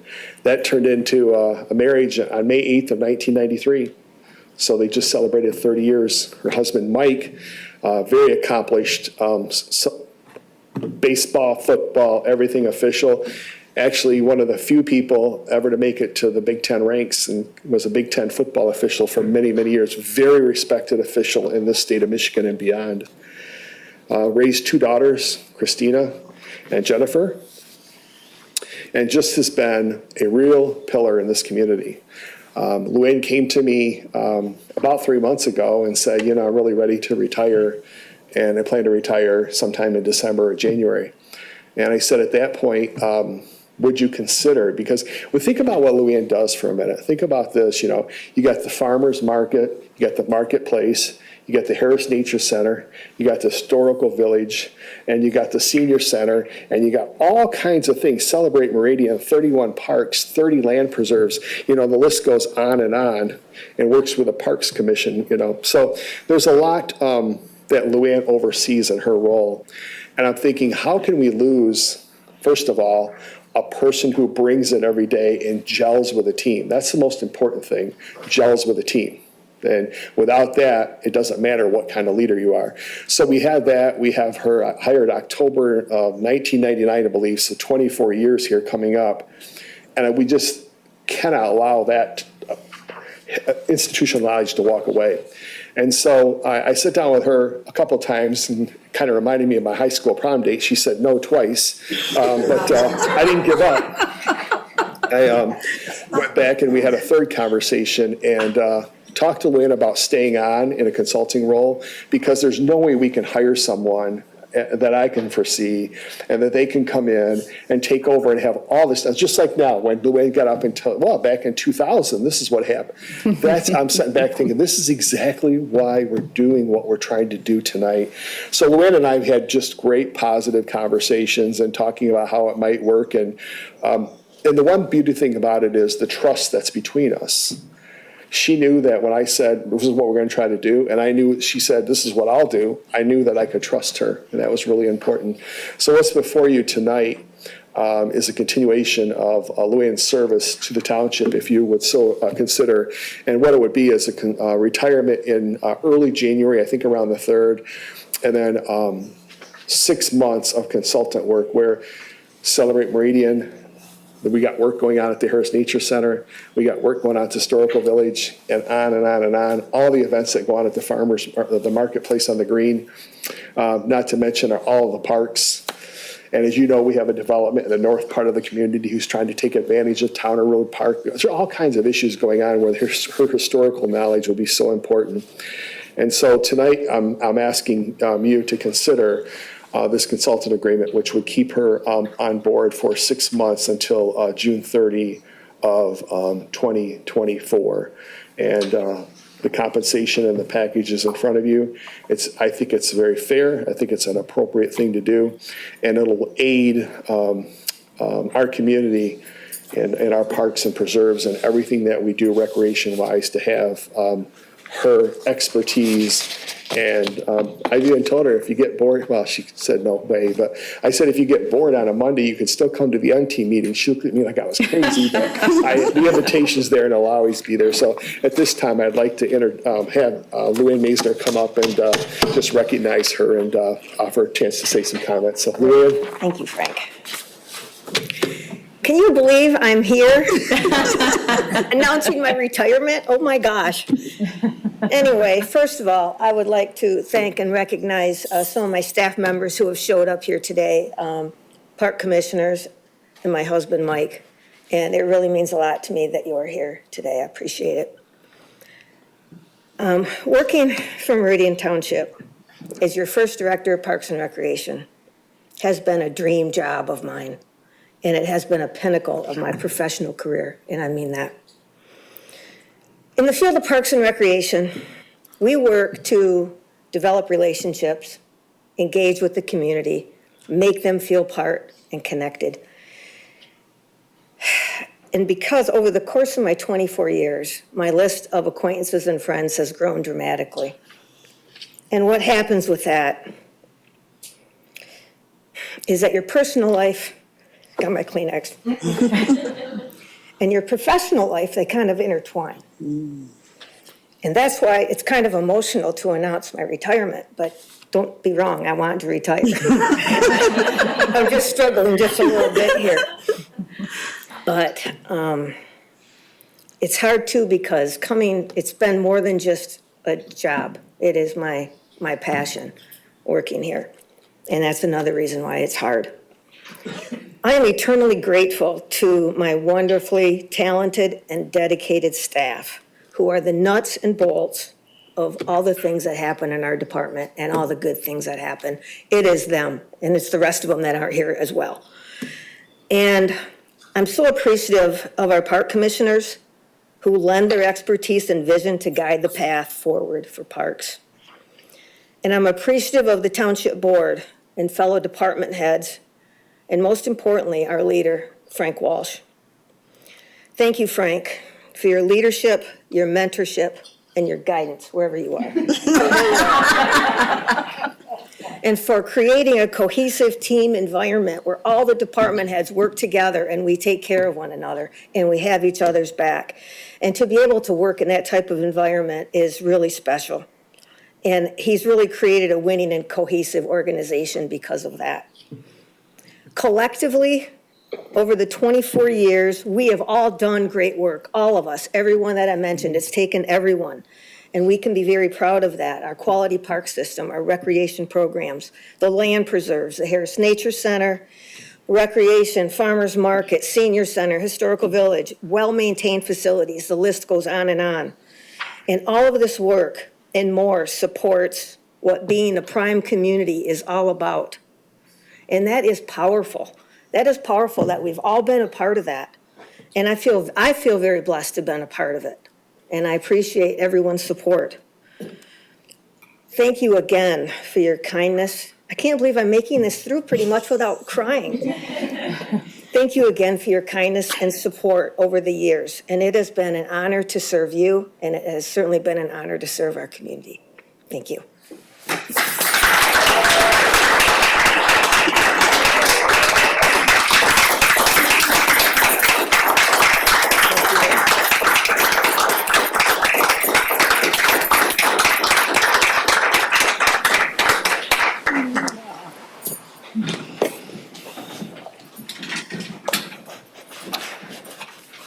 There's still going to be a party.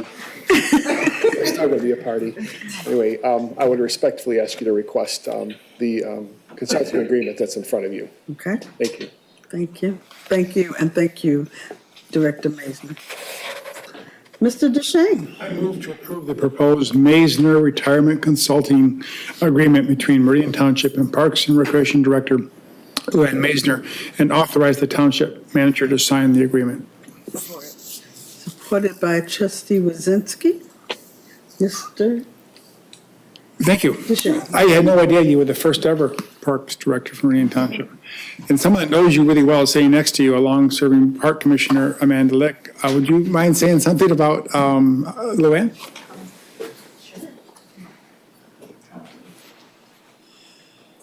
Excuse me, I'm all tied up here. But here we go. Okay. Wait a second. Okay.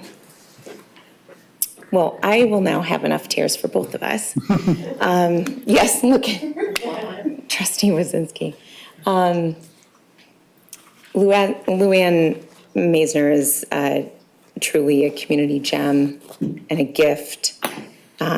She's been a wonderful friend and mentor. I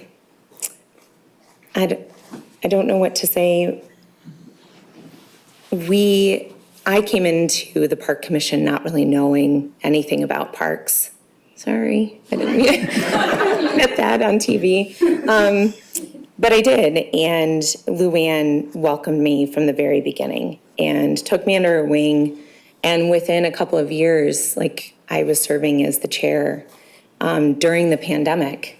And that was incredibly scary. And especially when we had about 60 pickleballers show up to one of our meetings. And Luann just handled it like it was nothing, you know, like it was just like, and she taught me how to listen and better, and how to care better, and how to give better. To give back to where you live and a place that you love. And I'm just so forever grateful. And I think we're all, if we've had a chance to work with her, you're a better person. If you've had a chance to walk in our parks, you're a better person. If you've had a chance to live here and just enjoy any of the amenities that she has put her heart and soul into, you're a better person. Luann has taken some of our craziest ideas and made them come true. And, you know, like the skate rink, and making sure that we had ice skates for anybody in the community that wanted to utilize it. Ice skates can be quite expensive. And her and her team worked to make sure that people had them available. The dog park, making sure that, you know, that was an expense, like those memberships can be expensive for folks. And so making sure that there was a scholarship program for people. I mean, anything you put in front of her, when I think at the end of the day, and something I will always cherish with me and take forward in my work, is that it is a no. Like, she doesn't say no. It's a, let's figure that out together. And I think that's one of my favorite things about you. So thank you for everything that you've done, for everything that you've given. And I know that she'll be here way beyond this contract, right? Like, you're getting a lot of good work out of someone a long time coming. So I don't think there's nothing inside of her that isn't about giving and wanting to, you know, make sure that this community is a beautiful place to live now and in generations to come. So Luann, truly thank you for everything. I know that Chair Ferris and I both are just so grateful, and I know that from what your staff has shared over the years, they're so grateful for you. No one wants to see you go, but like I said in the text, you know, friendship like this lasts forever, and so I'm not worried about never working with you again. So thank you so much. Thank you for the opportunity. Sure.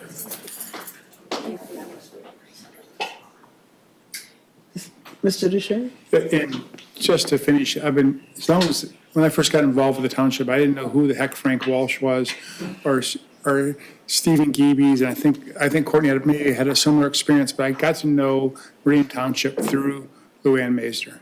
And I've been around for a dozen years since, because Luann made me feel part of the community and an important part of the Park Commission, and that I can make a useful contribution. And I'm sure you've done that for hundreds and hundreds of other people over the years. Thank you for that. Thank you, Treasurer Duchesne. And, you know, you're the one that started Level Park Day, and we're still doing it. Trustee Solomon? Oh, I was just going to say to Luann that we really appreciate your service here, and we really appreciate the fact that you are willing to do some sort of consulting agreement to help us along, because your shoes are impossible to fill. And you did not have to do this.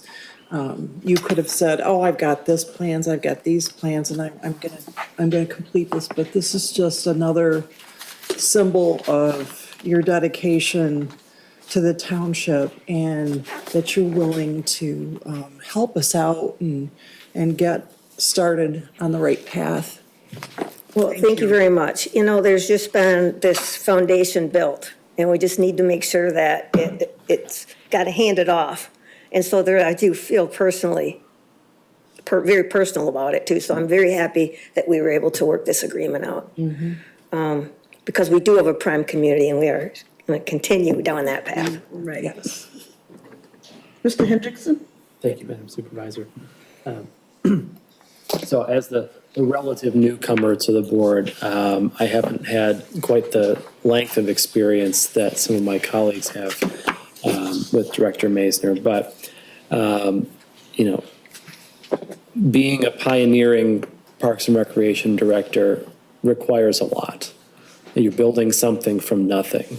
And one of the things that I've most been impressed by in the time that I've spent with you has been an infectious energy, which I see here still tonight, announcing your retirement, as well as tremendous vision. It's not just taking what someone before you has done and continuing to do the same old. It's inventing and reinventing and inventing again, over and over again, and innovating. And I, you know, the testaments to your successes throughout the years stand in buildings in this community. It stands in the people who you have that work for you and the people whose lives that you've impacted throughout your tenure here. My son tonight is across the parking lot, taking advantage of one of the many programs that you've helped to foster. And so the next generation will continue to feel the impact of your work. So thank you for your many years of service. I agree with Trustee Sunland. We are thrilled to have you continue on and mentor the next generation of leadership in this department. Great, thank you. And I'll be pleased to have you. Thank you very much. Trustee Wilson? Luann, you have two of the greatest talents that I think any person can have, and that is vision and getting stuff done. And you do those both so effectively. They might be a little bit over budget, but it always gets done, right? So thank you so much for what you've done for this community. Thank you, Trustee Wilson. Trustee Wazinski? Thank you, Madam Supervisor.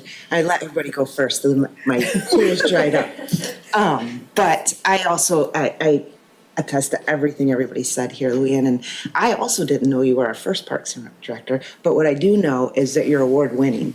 So Director Maisner has won many awards for the work she's done, which is more than you can even say. But I am honored to have served with you and Commissioner Lick on the Park Commission. I did know a little bit about parks, but I had no idea what policy was about at that time. So I also learned a lot from you, and that you were welcoming and you were patient in all of your work, and your excellent staff is all result of your great leadership. And it is hard to lead. It's easy to boss. It's hard to lead. And that's why we have such fantastic staff within our Parks and Rec. So I want to thank you on behalf of my family, my kids, oh gosh, and all our residents. Thank you very much. Clerk Guthrie? Thank you, Madam Supervisor. Well, Luann, we kind of started at the same time. I know. Same section of this building. And it was sad to see you leave the building, but took over that room almost as soon as possible when you did. It's been an absolute joy working with you hand in hand on many projects. And working on downtown, Celebrate Downtown Oklamas, turning it to Celebrate Meridian, and so many other things that we worked on to communicate to the public, so. And our crazy videos when you were with Home Oh Depot. my gosh, the Veggie Tales vegetable video. We had a lot of crazy videos. We pushed one of the staff members into a thing of leaves, talking about breaking up the leaves. You know that your staff is with you and they're on your bus. They're on your bus, Frank. I use that from Yes. good to great. When they will dress up in oversized vegetable costumes and go to Culver's because Corey was offering 20% of his gross sales as we were fundraising for Marketplace on the Green. And my staff went to Culver's that night and they were delivering food to tables in their costumes and to the drive-through. And we were able to hand out donation cards in the bags and on the trays. That's commitment, man. They're totally on my bus when they do that. You know they're behind you on that. Or the video when they're running across the street in those same vegetable costumes. With the police escorting them across the street. They are totally amazing, and they're fun, and they're intelligent, and they're talented, and I couldn't have a better team than I have. You have had tons of amazing people work for you over the years, and it's been a joy to work with you as well, but more so the personal relationship that we had and just the number of stories that we shared. And when Frank tipped us off, we were able to talk to each other about it. Go have a glass of wine. Have a glass of wine, go to Dusty's. Yeah, exactly. So I don't know who I'm going to talk to now. So, but no, it's been a pleasure. I hope, obviously, you're going to stay in the community. Yep. All right. So you're going to have less work. So that means more wine. Great. All right. Thank you all very much. So kind. It means a lot. It means everything to me. Director Mason, allow me to be the last. Yes. Amen times 7. 6, 7. It has been my pleasure to work with you, and it is my pleasure to support this agreement to keep your vision alive in Meridian Township. Thank you very much. I appreciate that. Thank you all very, very much. Well, we have a motion. I believe we need this is a roll call vote because this is a consulting agreement that we're supporting. Mr. Spurlock. Trustee Wilson. Yes. Trustee Wazinski. Yes. Supervisor Jackson. Yes. Clerk Guthrie. Yes. Treasurer DeShane. Yes. Trustee Hendrickson. Yes. And Trustee Sundlund. Yes. Motion passes unanimously. Thank you. Thank you. And congratulations. Item 13, board discussion item. Municipal Employees Retirement System, Defined Contribution Administration. This will be presented to us by our Director of Human Resources, Abigail Tito. Good evening, Madam Supervisor and Board. It's wonderful to be here and to see you and to feel this great energy directed at our Director Maisner. I have to say, when I was going through the interview process almost 3 years ago, Luann was front and center to my left, and I just remember lighting up like a Christmas tree because I'm like, pickleball! I was just at the pickleball set. And it was just great to see her because I've already seen and I've lived here, I've been a resident, so I've had all these tremendous experiences, and then I've got her sitting right there in this interview process for this job that I really wanted.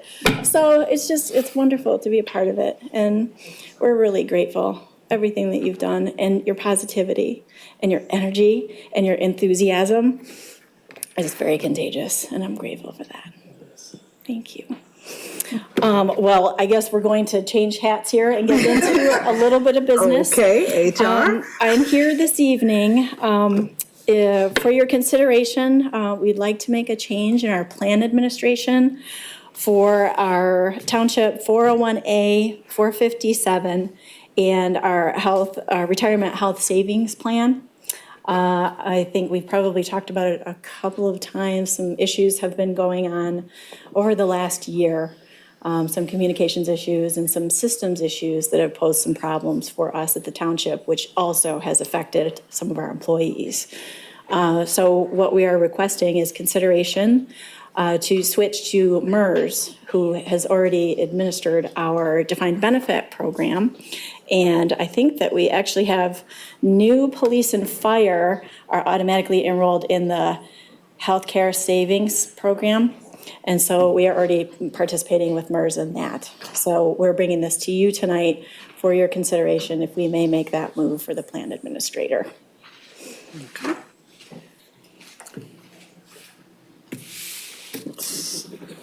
Board members, do you have questions, comments? Oh, and I'm sorry, I might mention too, we thought it might be helpful if you do have any plan-specific questions or even transition questions on what that might look like. We do have Leah Benke here with us from MERS. Okay. Everyone clear on what's happening here? No? Not 100%, but I'll listen and I usually catch on. Mr. Duchesne. As one of two people at the table who are part of this current plan that we've had some issues with our current plan administrator, and it's been brought up at MT meetings for many months, and we tried to work with our existing provider and found them quite unresponsive, and Director Titoff did some experience and found other communities also working with that provider had similar problems with customer service and other issues with them, and it just appeared essential to protect the defined contribution of our employees into their pension plan that we switched to a more reliable provider, and MERS came to the top of the list right away. Thank you, Treasurer Duchesne. That was something I meant to mention also, because in this process, we have had that experience and learned that others were moving. Many others have moved, other communities have moved to MERS. In fact, it feels kind of like we've got to wait in line to get that process done. So we're steadily working with our wonderful staff over at MERS just to get educated and understand what it all meant and how it would happen, and to ensure the fiduciary responsibility and the reliability and the great communication and their exceptional customer service, responsiveness. It's without fail. It's been consistent.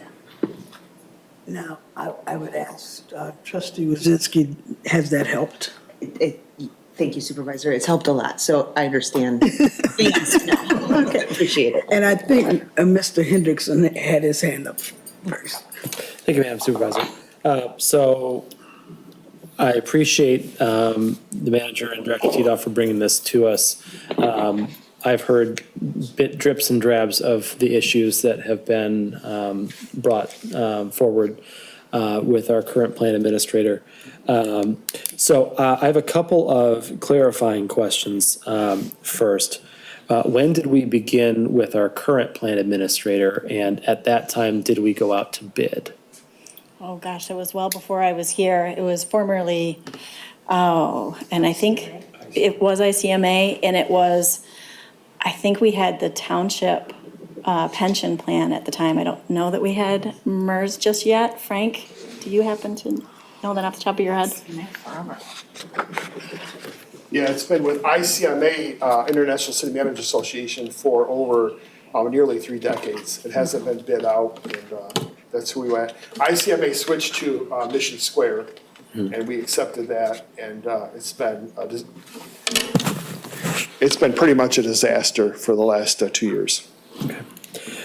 So, yeah, I've had experience with MERS in the past with 2 previous organizations, and certainly know from a user perspective the value that they can bring and the responsiveness that they have. Haven't had interactions with them from the employer perspective. I'm sure it's just as good. Exceptional, yes. And so, but prudence would require me to ask, have we considered going out to bid for the services of a plan administrator? And if not, is there a reason why not? We have not. As you know, we have MERS for our defined benefit program, and we are already using them for our healthcare, or excuse me, retirement. I get them confused because there's the retirement health savings. that would become the Healthcare Savings Program. Yep. And so we are already using MERS for that program. This would put them overseeing our other plans for consistency, reliability, and then not having multiple other administrators for our various retirement accounts. I will say that our fire department has selected a different administrator. They recently, I think it was possibly in 2020, that they set up their own defined contribution through another administrator, and that was their choice, and they prefer to stay with that. But this is where we are going now because of the consistency factor, the reliability. And I think Leah can probably fill us in a little bit better. So she can talk about the fiduciary and the beneficiary option that is not currently available with what we have right now. I'm not trying to. Yeah, no, if you don't mind, I'll share some of the huge benefits with MERS as compared to Mission Square and probably a majority of other providers. Top and first and foremost would be fiduciary responsibility, whereas with most other for-profit providers, you are going to share a co-fiduciary role, meaning the board, employees will take on some type of liability. Whereas MERS, we operate as a not-for-profit, and me personally, I had to give up my fiduciary license to work for MERS. MERS is the full fiduciary, taking all legal responsibility off the board, off employees who administer the plan. So that's one huge thing that you can find at MERS where you can't find most other places without paying for it.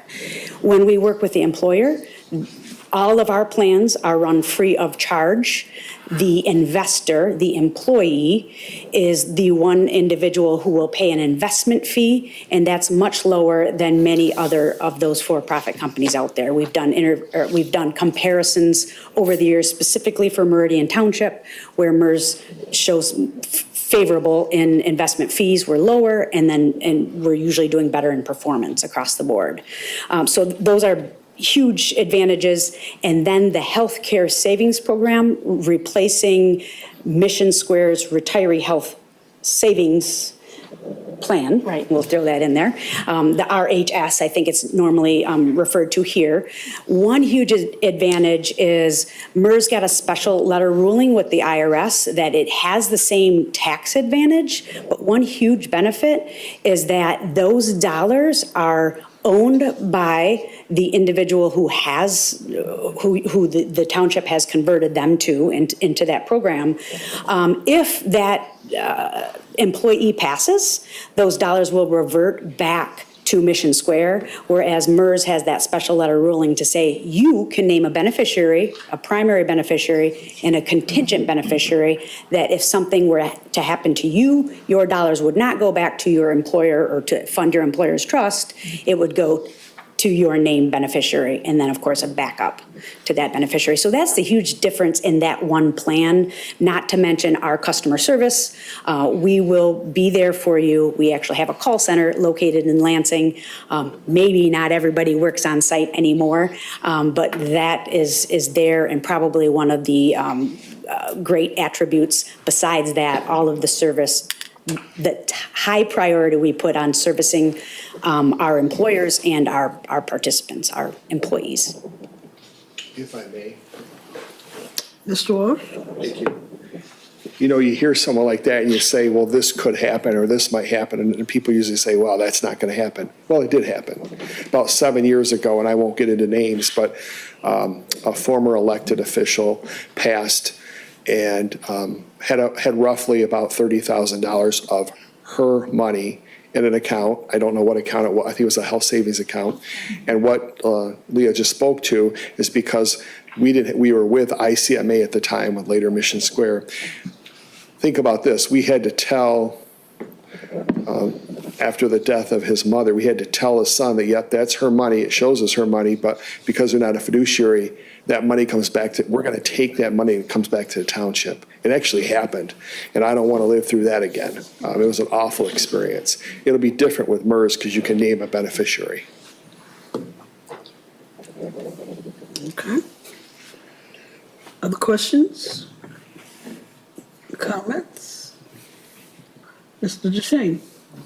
fiduciary also means duty of care in the sense that you have a responsibility first and foremost to our employees who are investing their money with them. And are you saying that when you're working for a for-profit beneficiary company, there's a dual duty of care, one to the shareholders of that company as well as the investors in the fund?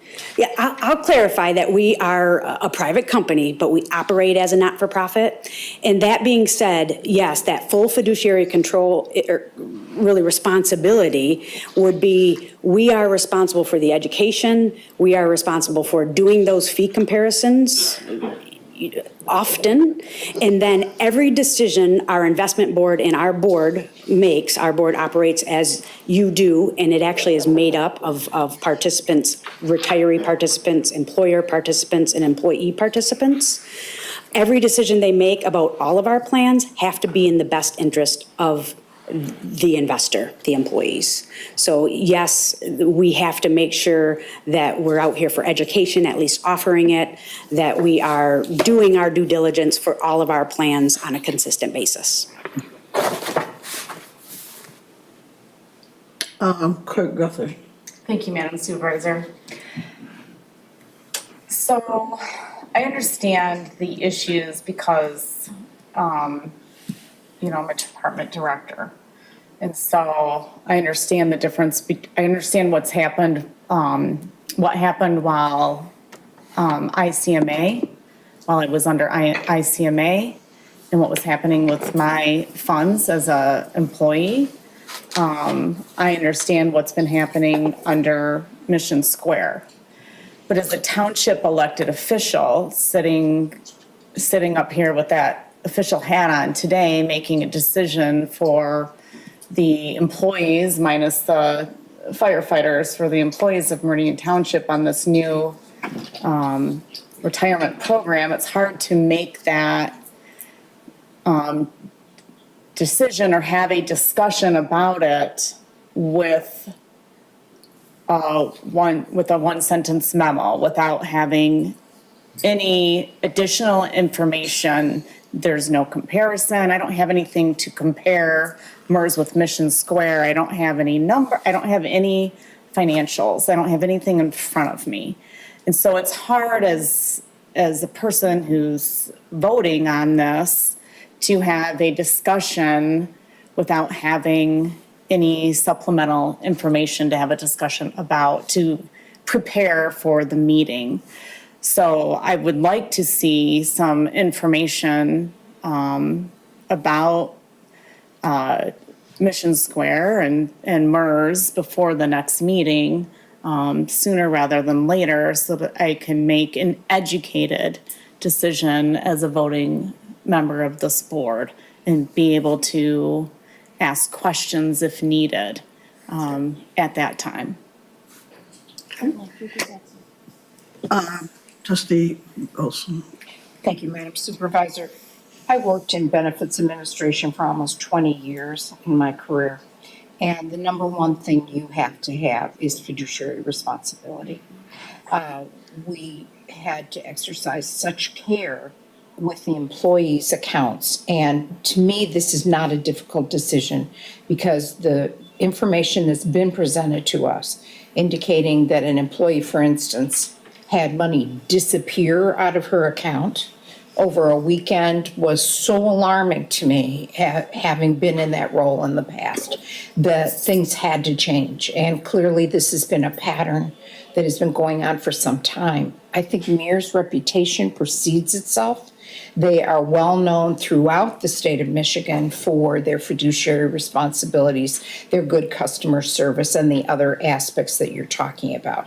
So to me, this is not a difficult decision because we're doing this in the best interest of the employees, those participants in the plans, and also the way it's structured, it's going to be much more beneficial to those employees in terms of the naming rights for beneficiaries and those types of things. So I'm really pleased to see this come forward. Clerk Guthrie. I have a question for either Manager Walsh or Director Tehoff. I know what's happened to my accounts under Mission Square. Have you Not that you can reveal anything from employees or anything. Has there been scuttlebutt from employees about Mission Square? I know I've been very unhappy with it. Yeah, and I want to be respectful of your question about needing more data and information, and I want to respect your point, and I would say that's true in most every other case except for this one. This one, I think, to Trustee Wilson's point, is totally about customer care and the responsibility of all of our accounts. I'll just give you an example from mine. I was locked out of my account 10 months ago. I couldn't even get into my account to know what my balance was for 6 months. They tried to get me in, couldn't get me in, and finally I just gave up and said, I just won't know. I just won't know. And I told, and everyone tried and they couldn't get anyone to get my attention to get in my account. Finally, someone in Kansas City gave me my account, and it was $150,000 less than what I thought I had in there. And she said, well, yeah, your Social Security ends with 0434, right? I said, no. Oh, okay, well, I've got a different Frank Walsh here. So she's giving me somebody else's information. So that's a true story. And that's why I went to SED. I said, I don't know when I can get my account. I'm into it now 6 months later. But this is a matter of just poor customer service. And we need to change as soon as possible. And we need to go on someone who's really reliable. And there's so many communities in Michigan doing this. And like, it was a good line that Director Tehoff said that we have to stand in line because we pretty much do to make this change. But it's all about customer service in this case. And yeah, I respect your comments. That's really what it's about. So what I'm hearing that's not in this packet is there was an employee who lost money. There was an employee, who they had the wrong account and was locked out. And somehow there was a discrepancy of 150 grand or something. Yeah, we tried to we talked about this and we decided to kind of take the high road tonight. And because you know a lot of the information, we decided not to. But yes, there's a person who put an IRA account at the end of the year and get accounted for that year. Right. They moved it to the next year. It's a hot mess. And that's about But those are important things to know to make a decision, to switch, and knowing the fiduciary component of the money that, and I do recall that when she passed away, and that was awful. It was horrible. It's unbelievable that would happen. I would hate it if that were to happen to my children, that they couldn't get that HSA money. I still can't believe we had to do that. I still can't believe we had to tell him, we're taking your mom's money. But so those are important considerations to know for me to be able to make a decision on this. Yeah. Trustee Wazinski? Thank you, Madam Supervisor. I appreciate Trustee Hendrickson's question, because I also feel, for equity's sake, like, what if we are just direct soliciting, why is that? So I appreciate that, and I appreciate the explanation. Sorry, it's not even that late. I also thank Trustee Wilson, because I unfortunately don't have little to no knowledge about this type of stuff. So I know what I have at work, but I certainly don't have all the information that you have. So I appreciate you speaking to that. But with that said, Clerk Guthrie, I appreciate you asking for more information. That's why I was very confused. I read this probably 13 times before I got here, and I'm like, I just don't know what it's asking. Yeah, and it's a lot of it's just I don't understand the words, right? I didn't know what a benefit plan advisor was, and so I just didn't understand the words. So additional context is very helpful, and I also sympathize with the problems everybody's had. So yeah, I would say that more information, now I have it, I feel much more confident in making a decision, but it would be helpful in the future. Not to you, Director, but. I appreciate you letting me know. And yes, and absolutely, I think the entire intention here is looking out for the staff who are participating in these plans to make sure that they know that their money is safe and that we have clear communication, responsiveness, reliability, and we have this beneficiary, and that we know we can be confident that they're a fiduciary and that we're doing right by our staff, everyone who participates that needs the most. And I do have to clarify for Clerk Guthrie that one of the accounts that you were mentioning, that wound up being, it was still Mission Square. It was from a former employer, and that was account information. Correct. And we did figure it out. However, we had a notification from the employee and they were really distressed about it. And unfortunately, we were made to wait until Monday in order to find out what was going on. And I was even asking, what would we do in the case of an emergency? And we still had to wait until Monday. So I felt that was Stressful weekend. Yep. Okay, I think trustee Sunderland hasn't spoken to this issue. Supervisor. Of course, my background is human resources, and I'm kind of always thinking about a competitive bid. Like, if it was put out for a competitive bid, and MERS is the best opportunity, the best source, they're going to rise to the top. So I personally don't think that it hurts to go through some sort of competitive bid on such a huge responsibility for the staff. So that would just be my devil's advocate a little bit, that, and MERS, if they did a bid, they probably rise to the top anyway, but. I can assure you that we have done comparisons in the past, and I can get a comparison complete before your next meeting. I would say within a week or two. Of course, that would be our products, MERS, as compared to Mission Square. And I don't see any problem with that. The only difficulty has been with my other municipalities is finding that information through Mission Square or accessing it. So as soon as that comes through, it can take probably a week to 10 days. Okay. Trustee Hendrickson. Yeah, thank you, and I appreciate what Trustee Sunland mentioned as well. I think, where I struggle with the discussion item put before us tonight was, all of the anecdotal problems and the systemic problems, I'm sure, that have happened are definite, legitimate reasons to fire our current benefit plan administrator. Absolutely, no question. But when we look at a road project that is several $1 million, we put it out to bid. We hear from all of the potential contractors who would do this, because we want to ensure that we are spending the township's money appropriately. Here, we have a company that will oversee tens of millions of dollars of our employees' funds. And I believe we owe it to our employees to give them the equal care in selecting the next person that will oversee their retirement savings. That's why I mentioned putting it out to bid. That's why I'm appreciative of Trustee Sunland's comments in that regard. I know MERS reputation, right? I have benefit accounts with MERS myself and have worked with them in the past, as have, it sounds like, a number of other members of the board. I think for transparency's sake, for the sake of doing our due diligence, we should make sure that we take the proper care and hear from bidders, right?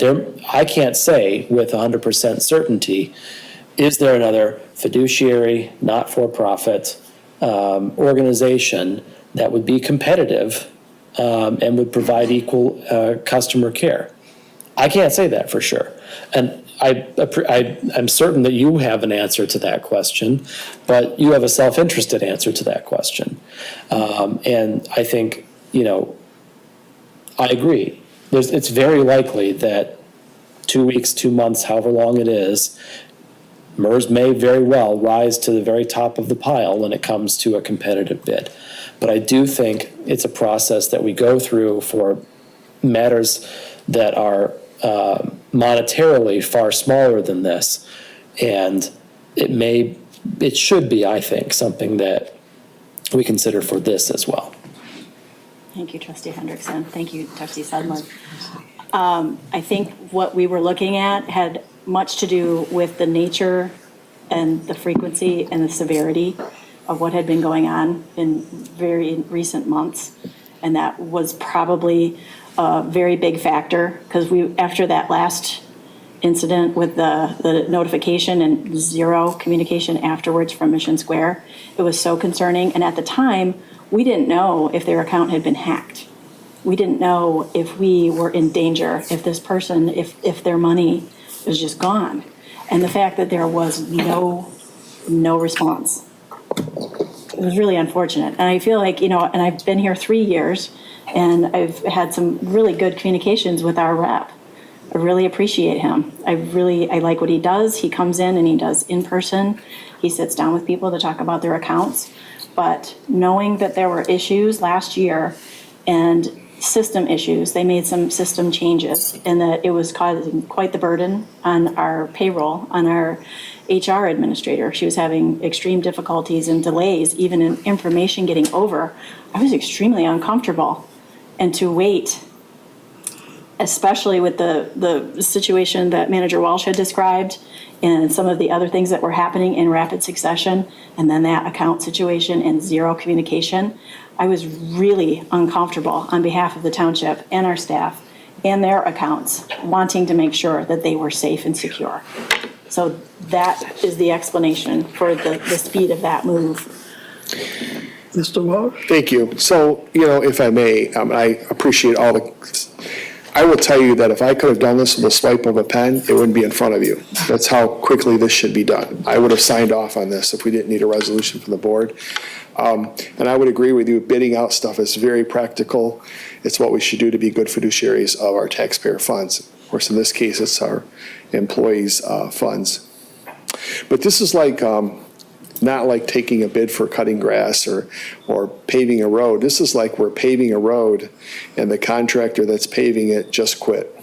And now we can sit here and try to get a new contractor out there, and we can go through a whole process to get a new contractor and take a bunch of time.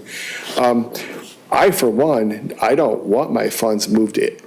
If we did an RFP and it came out to be somebody else out in California or something that we weren't familiar with, I don't want my funds moved. I'd probably leave them where they're at. I don't want to be moved to somebody that I'm not totally familiar with, and that's why all the communities in Michigan are switching to MERS.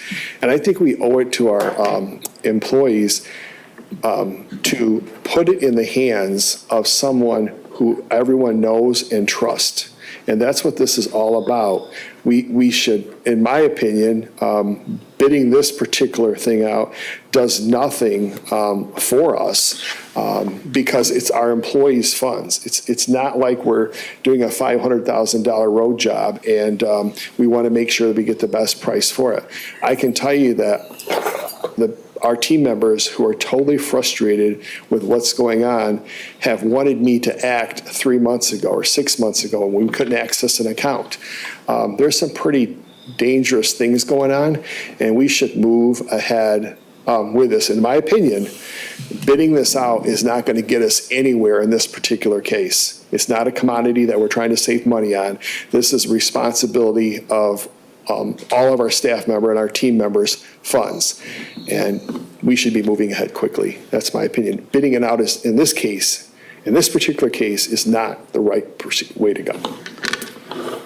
Trustee, Clerk Guthrie. Thank you, Manager Walsh. I couldn't agree more. I wish we were off Mission Square months ago, whenever it's almost as soon as it started. I completely understand that.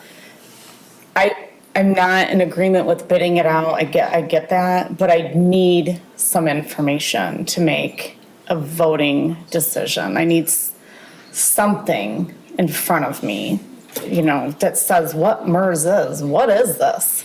I can't just vote blindly, so I need something emailed. Right, and that's why it's on for discussion tonight. Yeah, it's on for discussion. We'll have more information for you. It was difficult to put what in the memo tonight. I'm the one who's responsible for the 3-liner because I didn't want to just come out and boom, because all of you are familiar with that information, but next time you'll have more information Thank you. For you. Yes, we need to provide you more information, but please don't. if we extend this out too far and something happens, I don't want to be responsible for that. And there's been enough close calls. I don't know if we figured out the IRA from last year or not. Still don't think it's figured out for that team member. Mr. DeShane? Thank you. I too like getting bids on things. We all do. We have fiduciary responsibility to our employees and to the public to spend the money wisely with the duty to care for them. Problem with comparing these types of plans is it's a very exhaustive process. It could take us 6 months to a year to do it properly. I know that because we've been doing one for banking services right now. It took us 6 weeks to draft the RFP. We need another 6 weeks to wait for responses. We another 2 or 3 months to evaluate those responses. And a banking choice is actually far simpler than a benefit plans administrator choice. We have a known product. We have experience with them. I have a confidence in what MERS can provide to us. Like the clerk, I'd like to see a full explanation of the package that MERS is offering us. But I think making that comparison is a very long, exhaustive process. If the board wants to do that, we can do that, but that's 6 to 9 months to do it properly. And we shouldn't do it at all if we're not going to do it properly. Trustee Wazinski? Thank you, Madam Supervisor. Probably Director Tioff or Manager Walsh. If in fact we move in this direction, what risk do we have of all of the funding transferring from this Mission Square to, like, you'd have to roll it over into this particular administration, like it was administrator. And not to say it has to happen, but I'm just concerned about the risk. If we've already, I mean, we're current clients and this is happening, I'm sure you thought about it, but. Yes, and as a matter of fact, I mean, Leah's had experience with that transfer process and has explained in great detail what that would look like for us and for staff.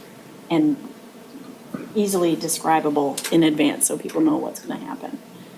Yeah, and if I can add, benefit plan advisor, that is exactly my role, is walking through communities when they're creating plans or transferring plans. So we can provide all that information of what that transfer process will look like. But ultimately, that would be the administrators of Mission Square working directly with our administrator, and that happens, that's the seamless part of this whole process. So we do this daily. We happen to have a lot of Mission Square transfers currently. So we would stand here hand in hand to make sure we take care of all that. Thank you. Trustee Wilson? I think Manager Walsh made a critical distinction between an RFP to spend taxpayer dollars for a project and moving ahead on an activity that is going to benefit the employees. There are not taxpayer dollars involved in this. These are employees' dollars. That's why I'm far more comfortable making this decision now rather than going through the RFP process, which I would always advocate for when we're spending taxpayer dollars. I think there's the critical difference between these two actions. That's why I would support going with MERS. Thanks. Further comments? So what you need, this is, in my interpretation, sounds like an emergency that can be resolved very quickly once you get support from this board to participate in this process, to engage this process and to move through this process. Is that correct? Yes, ma'am. Okay, and so some numbers, some actual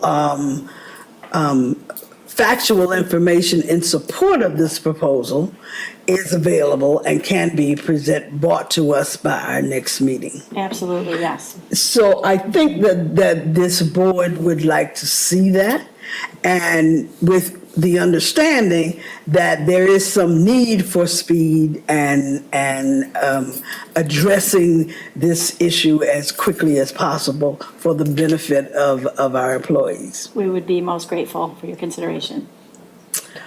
You agree? Yes. Then can we expect at our next regular board meeting to have that information and an actual motion for us to act on?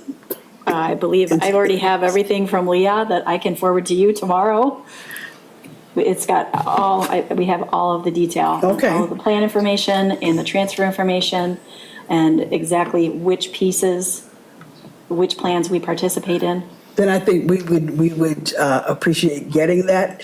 Tomorrow might be a little early because we can't act on it till next meeting. So, but I think that's a route to actually solving this problem, addressing this problem. You got it. Thank you. Thank you. Thank you. Thank you.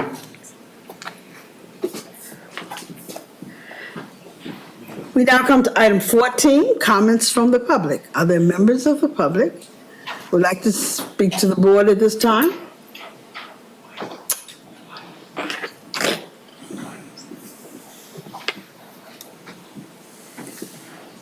Was that a false start? That was a false start.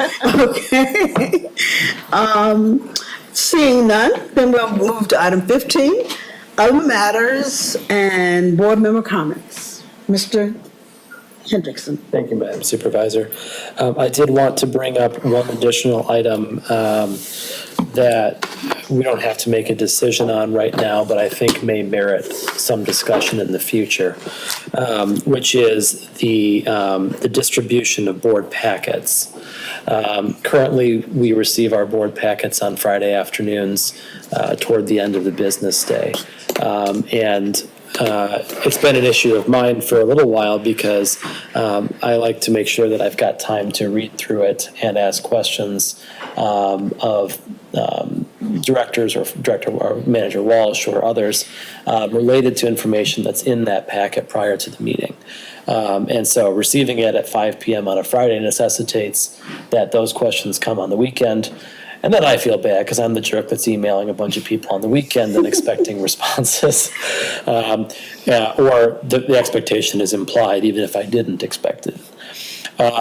In addition, moving the packet deadline back one day to Thursday would also have the benefit of if there are issues or problems, staff does not have to work after hours or on the weekend to update those or fix those or what have you, which we've seen from time to time over the last couple of years.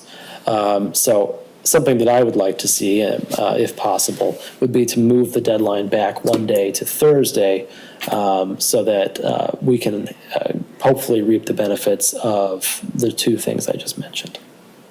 Okay. Trustee Wazinski. Thank you, Madam Supervisor. Thank you for bringing that up, Trustee Hendrickson. I was thinking about similar myself, having the time, and I always think I just don't make the time for it. But I do feel like I'm either, questioning Manager Walsh on the weekends, or I wait until Monday, which doesn't give me a lot of time to actually, include that information into decision-making. And I do remember, and I may be wrong, but I believe that they used to be due to the clerk by Thursday at noon when we had a different clerk and a different supervisor. So I don't think is an uncommon thing, or at least for this board. And I would agree it would certainly help me be prepared. In addition to there is going to be those times where things get changed or things get added. And so that gives opportunity to be able to spend some time on that as well, if that comes in a little later. So thank you, Trustee Hendrickson, for bringing that up. Hi. Oh, Mr. Walsh. Yeah, so just to the point that Trustee Wazinski made, you're correct, Thursday at noon deadline, but that Thursday at noon deadline still produced a Friday packet. Mm-hmm. Everything had to be to you on Thursday at noon, mm-hmm. and then the packet, we've always, I'll speak for my 10 years here, the packet's always been on Friday. But it's, if the board has a desire to have it on Thursday afternoons, we would just have to change our internal process is all we'd have to do. And it might be easier because sometimes staff is, if you take a look at the probability of staff that's responsible for this being off on a Friday versus a Thursday, it's probably more on Friday. So if you talk amongst yourselves and it's something that you want to see happen, and we can sit down and figure it out, because most of the time it falls under our office and Michelle working with with the clerk's office. Predominantly, it falls to us, and then it gets posted by the clerk's office. All the information flows through us. However you want to do it, just let us know, and we can make that change. Okay. Clerk Guthrie. Manager Walsh, I have a question. From my experience, the many years at the township, most packet pieces do not arrive at the noon deadline on Thursday. They arrive Friday morning. Mostly because staff is waiting for information from businesses, and so that pushes that time, because there isn't it a requirement, or maybe not a requirement, but we're asking businesses to submit this information by, or developers or whoever, to submit information by Wednesday. It doesn't always come in on Wednesday, it comes in later. And so then staff still has to put together their packet piece after they receive the information. Isn't there like a time crunch there? So- I'm just looking out for staff and the amount of time they need to put these packet pieces together to get it to the clerk's office. Yeah, we would just back up the schedule till Wednesday at noon, and that would be a firm time. But you're exactly correct. But what would happen is, we want to work with you. It's called the board packet, not the manager's packet. So it's up to you when you want to receive it. You tell us, you'll get it.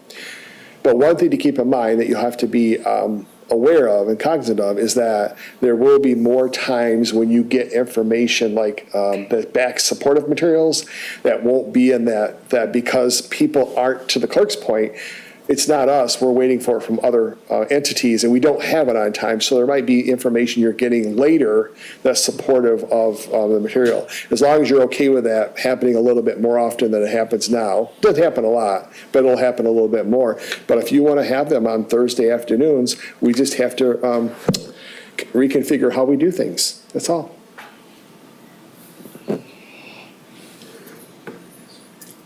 Further comments?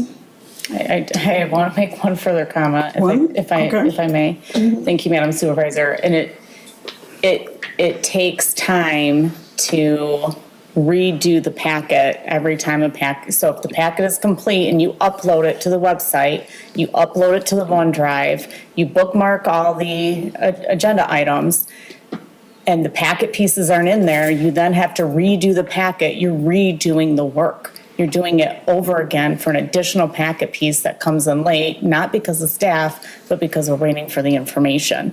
And then more information comes, or there's a change to the agenda, we're putting the agenda on again. So when we make those changes over the weekend or on Monday or on Tuesday, the day of the board meeting, we've now asked staff to redo the packet 5, 6, 7 times. They've redone the same work. If we were to get all of the packet pieces on Thursday at noon, and there's no changes to the agenda, it would save our department and Michelle and you and anyone else who's working on it an incredible amount of time that we could spend doing other things.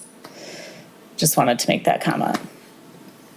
Mr. Duchesne. Just to make people aware of the time that it does take. It's not just one and done. Now it's 1, 2, 3, 4, 5 and done. I like the idea of an early packet as well, but if we move it back to Wednesday, we meet the following Tuesday. So what we're looking at is information that's 6 days old. A lot of our stuff we process here is time sensitive. So we're going to end up with a lot of updates being handed out at the meeting or published later on. So that's my concern, is we're going to get information that it's relatively old in terms of the 2-week agenda. We can do that if we want it, but what we're going to then count on that Thursday when it's published is an agenda that's probably locked in place, but data behind it will likely need updating. We do have Monday available for staff questions, and that's available Monday and most of the day on Tuesday. So we do board members do have the Monday and most of the Tuesday before board meeting to ask staff questions.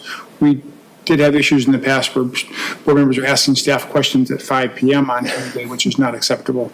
But we do have the better part of 2 business days to ask questions with the current agenda, the current time schedule. So my concern about moving it back is we're going to get older information in the packet than we might need and require more updates. to the packet. Trustee Wazinski? Thank you, Madam Supervisor. Thank you both for the context there.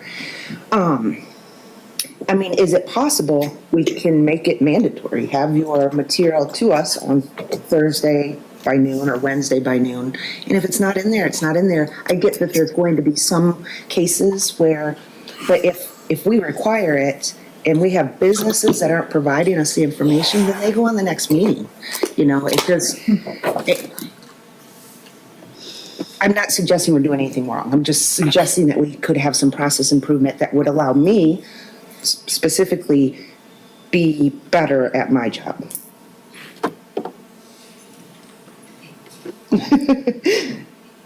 Clerk Guthrie? Thank you, Madam Supervisor. And I agree 100%.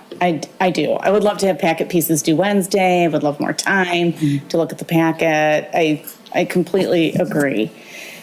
There are statutory requirements, and so we can't, if somebody doesn't get us their information by that time at noon on Thursday, we can't just say, okay, you can't be in the agenda because we have to do the public hearing, or we have to take action on an item by a certain date. We have to approve a resolution or something. There's things that back up, so we can't just take it off because they didn't get it to us on time. We have to redo the packet and add it in there. And I think that's predominantly what happens when we have to redo the packet. There have been times where board members have asked for things to be added, or other people, and that certainly happens. But I would like to see more cutoff deadline for that kind of thing. But I don't think we could do that to businesses and developers, and individuals. Constituents were the big complaint before. They would say, the largest complaint we had before. Mr. Gary's? Thank you. I have the advantage of having been here for a long time, and we've tried a lot of different schedules over the years. And there was a time when our packets were assembled on Wednesdays and Wednesdays at noon and sent out on Thursday morning. The biggest complaint that we got during that period was there would be somebody who submitted something on Wednesday afternoon, and they were commenting on a public hearing for the upcoming meeting, as Clerk Guthrie said, and there's a communication from the public that may be very salient. However, it can't be included in the packet because the packet was processed and packaged up, and you need to put that in we needed to put that into the public comment. Those are things that we can all work around, but as Clerk Guthrie said, the more you move that forward, the more you're going to run into constituents who are complaining their comments were not heard because they didn't have time to look at the packet until the weekend and didn't have time to submit their comments until Monday night. The farther back we move it, the more legitimate those complaints really seem to us, going back to the late 1990s. I'm sorry to interject. No, it's okay. We appreciate the benefit of your experience. Yes. Between you and Lynn, I think it's 6 years, so, yeah. 10. Yeah. Is there any other information I can give you about this or anyone else? I don't know that we've come to a conclusion. So maybe what we need to do is think about it and talk about it a little more and consider all of the comments. Any other comments that must have come on under other matters and board comments? Anything else? Trustee Wazinski? Just one plug, it's getting closer, that August 26th is our first Pride celebration here in Meridian. We've got a multitude of folks working on this, and we're very, very excited. So August 26th at 3 or 4 o'clock. It was 3 at once. So just want to put that plug out there so everybody can come, invite all their friends. I've been inviting people from all over the state. I got folks coming in from California. So super excited. Thank you. Other comments? I would just note that a couple of communications that I got that I asked Clerk Guthrie to put in the board communications. The one has to do with the Michigan high-speed internet tour. They have a process. They have billions of dollars to spend, and they're running around the nation, not the nation, the state, asking residents how to spend that money. They're actually bringing you a draft plan, and they are looking for comments. There are several, you can go to their websites and find out where the different sites are, but I note that August the 1st, there is a meeting with this group with their draft plan at the Okemos Event Center. So I don't know if I get a chance to but you can go into the communications to this board meeting and see that announcement. And the other is that the Tri-County Regional Planning Commission is going to have 2 housing partnership summits. And the first is going to be on July 20th at 8:30 in the morning to noon. That announcement is also included in our communications. If you're interested in that, I've tried to get the information to you so you'll know. Okay? Anything else? Then we have come to item 16. Do I have a motion to Trustee Wazinski? Thank you, Madam Supervisor. I move to adjourn. Support. All in favor? Yes. Yes. Opposed? Chair votes yes. It didn't sound We like are 7 adjourned. people. Well, there was no opposed. Without objection, we're out. Correct. Whenever I can't get it in.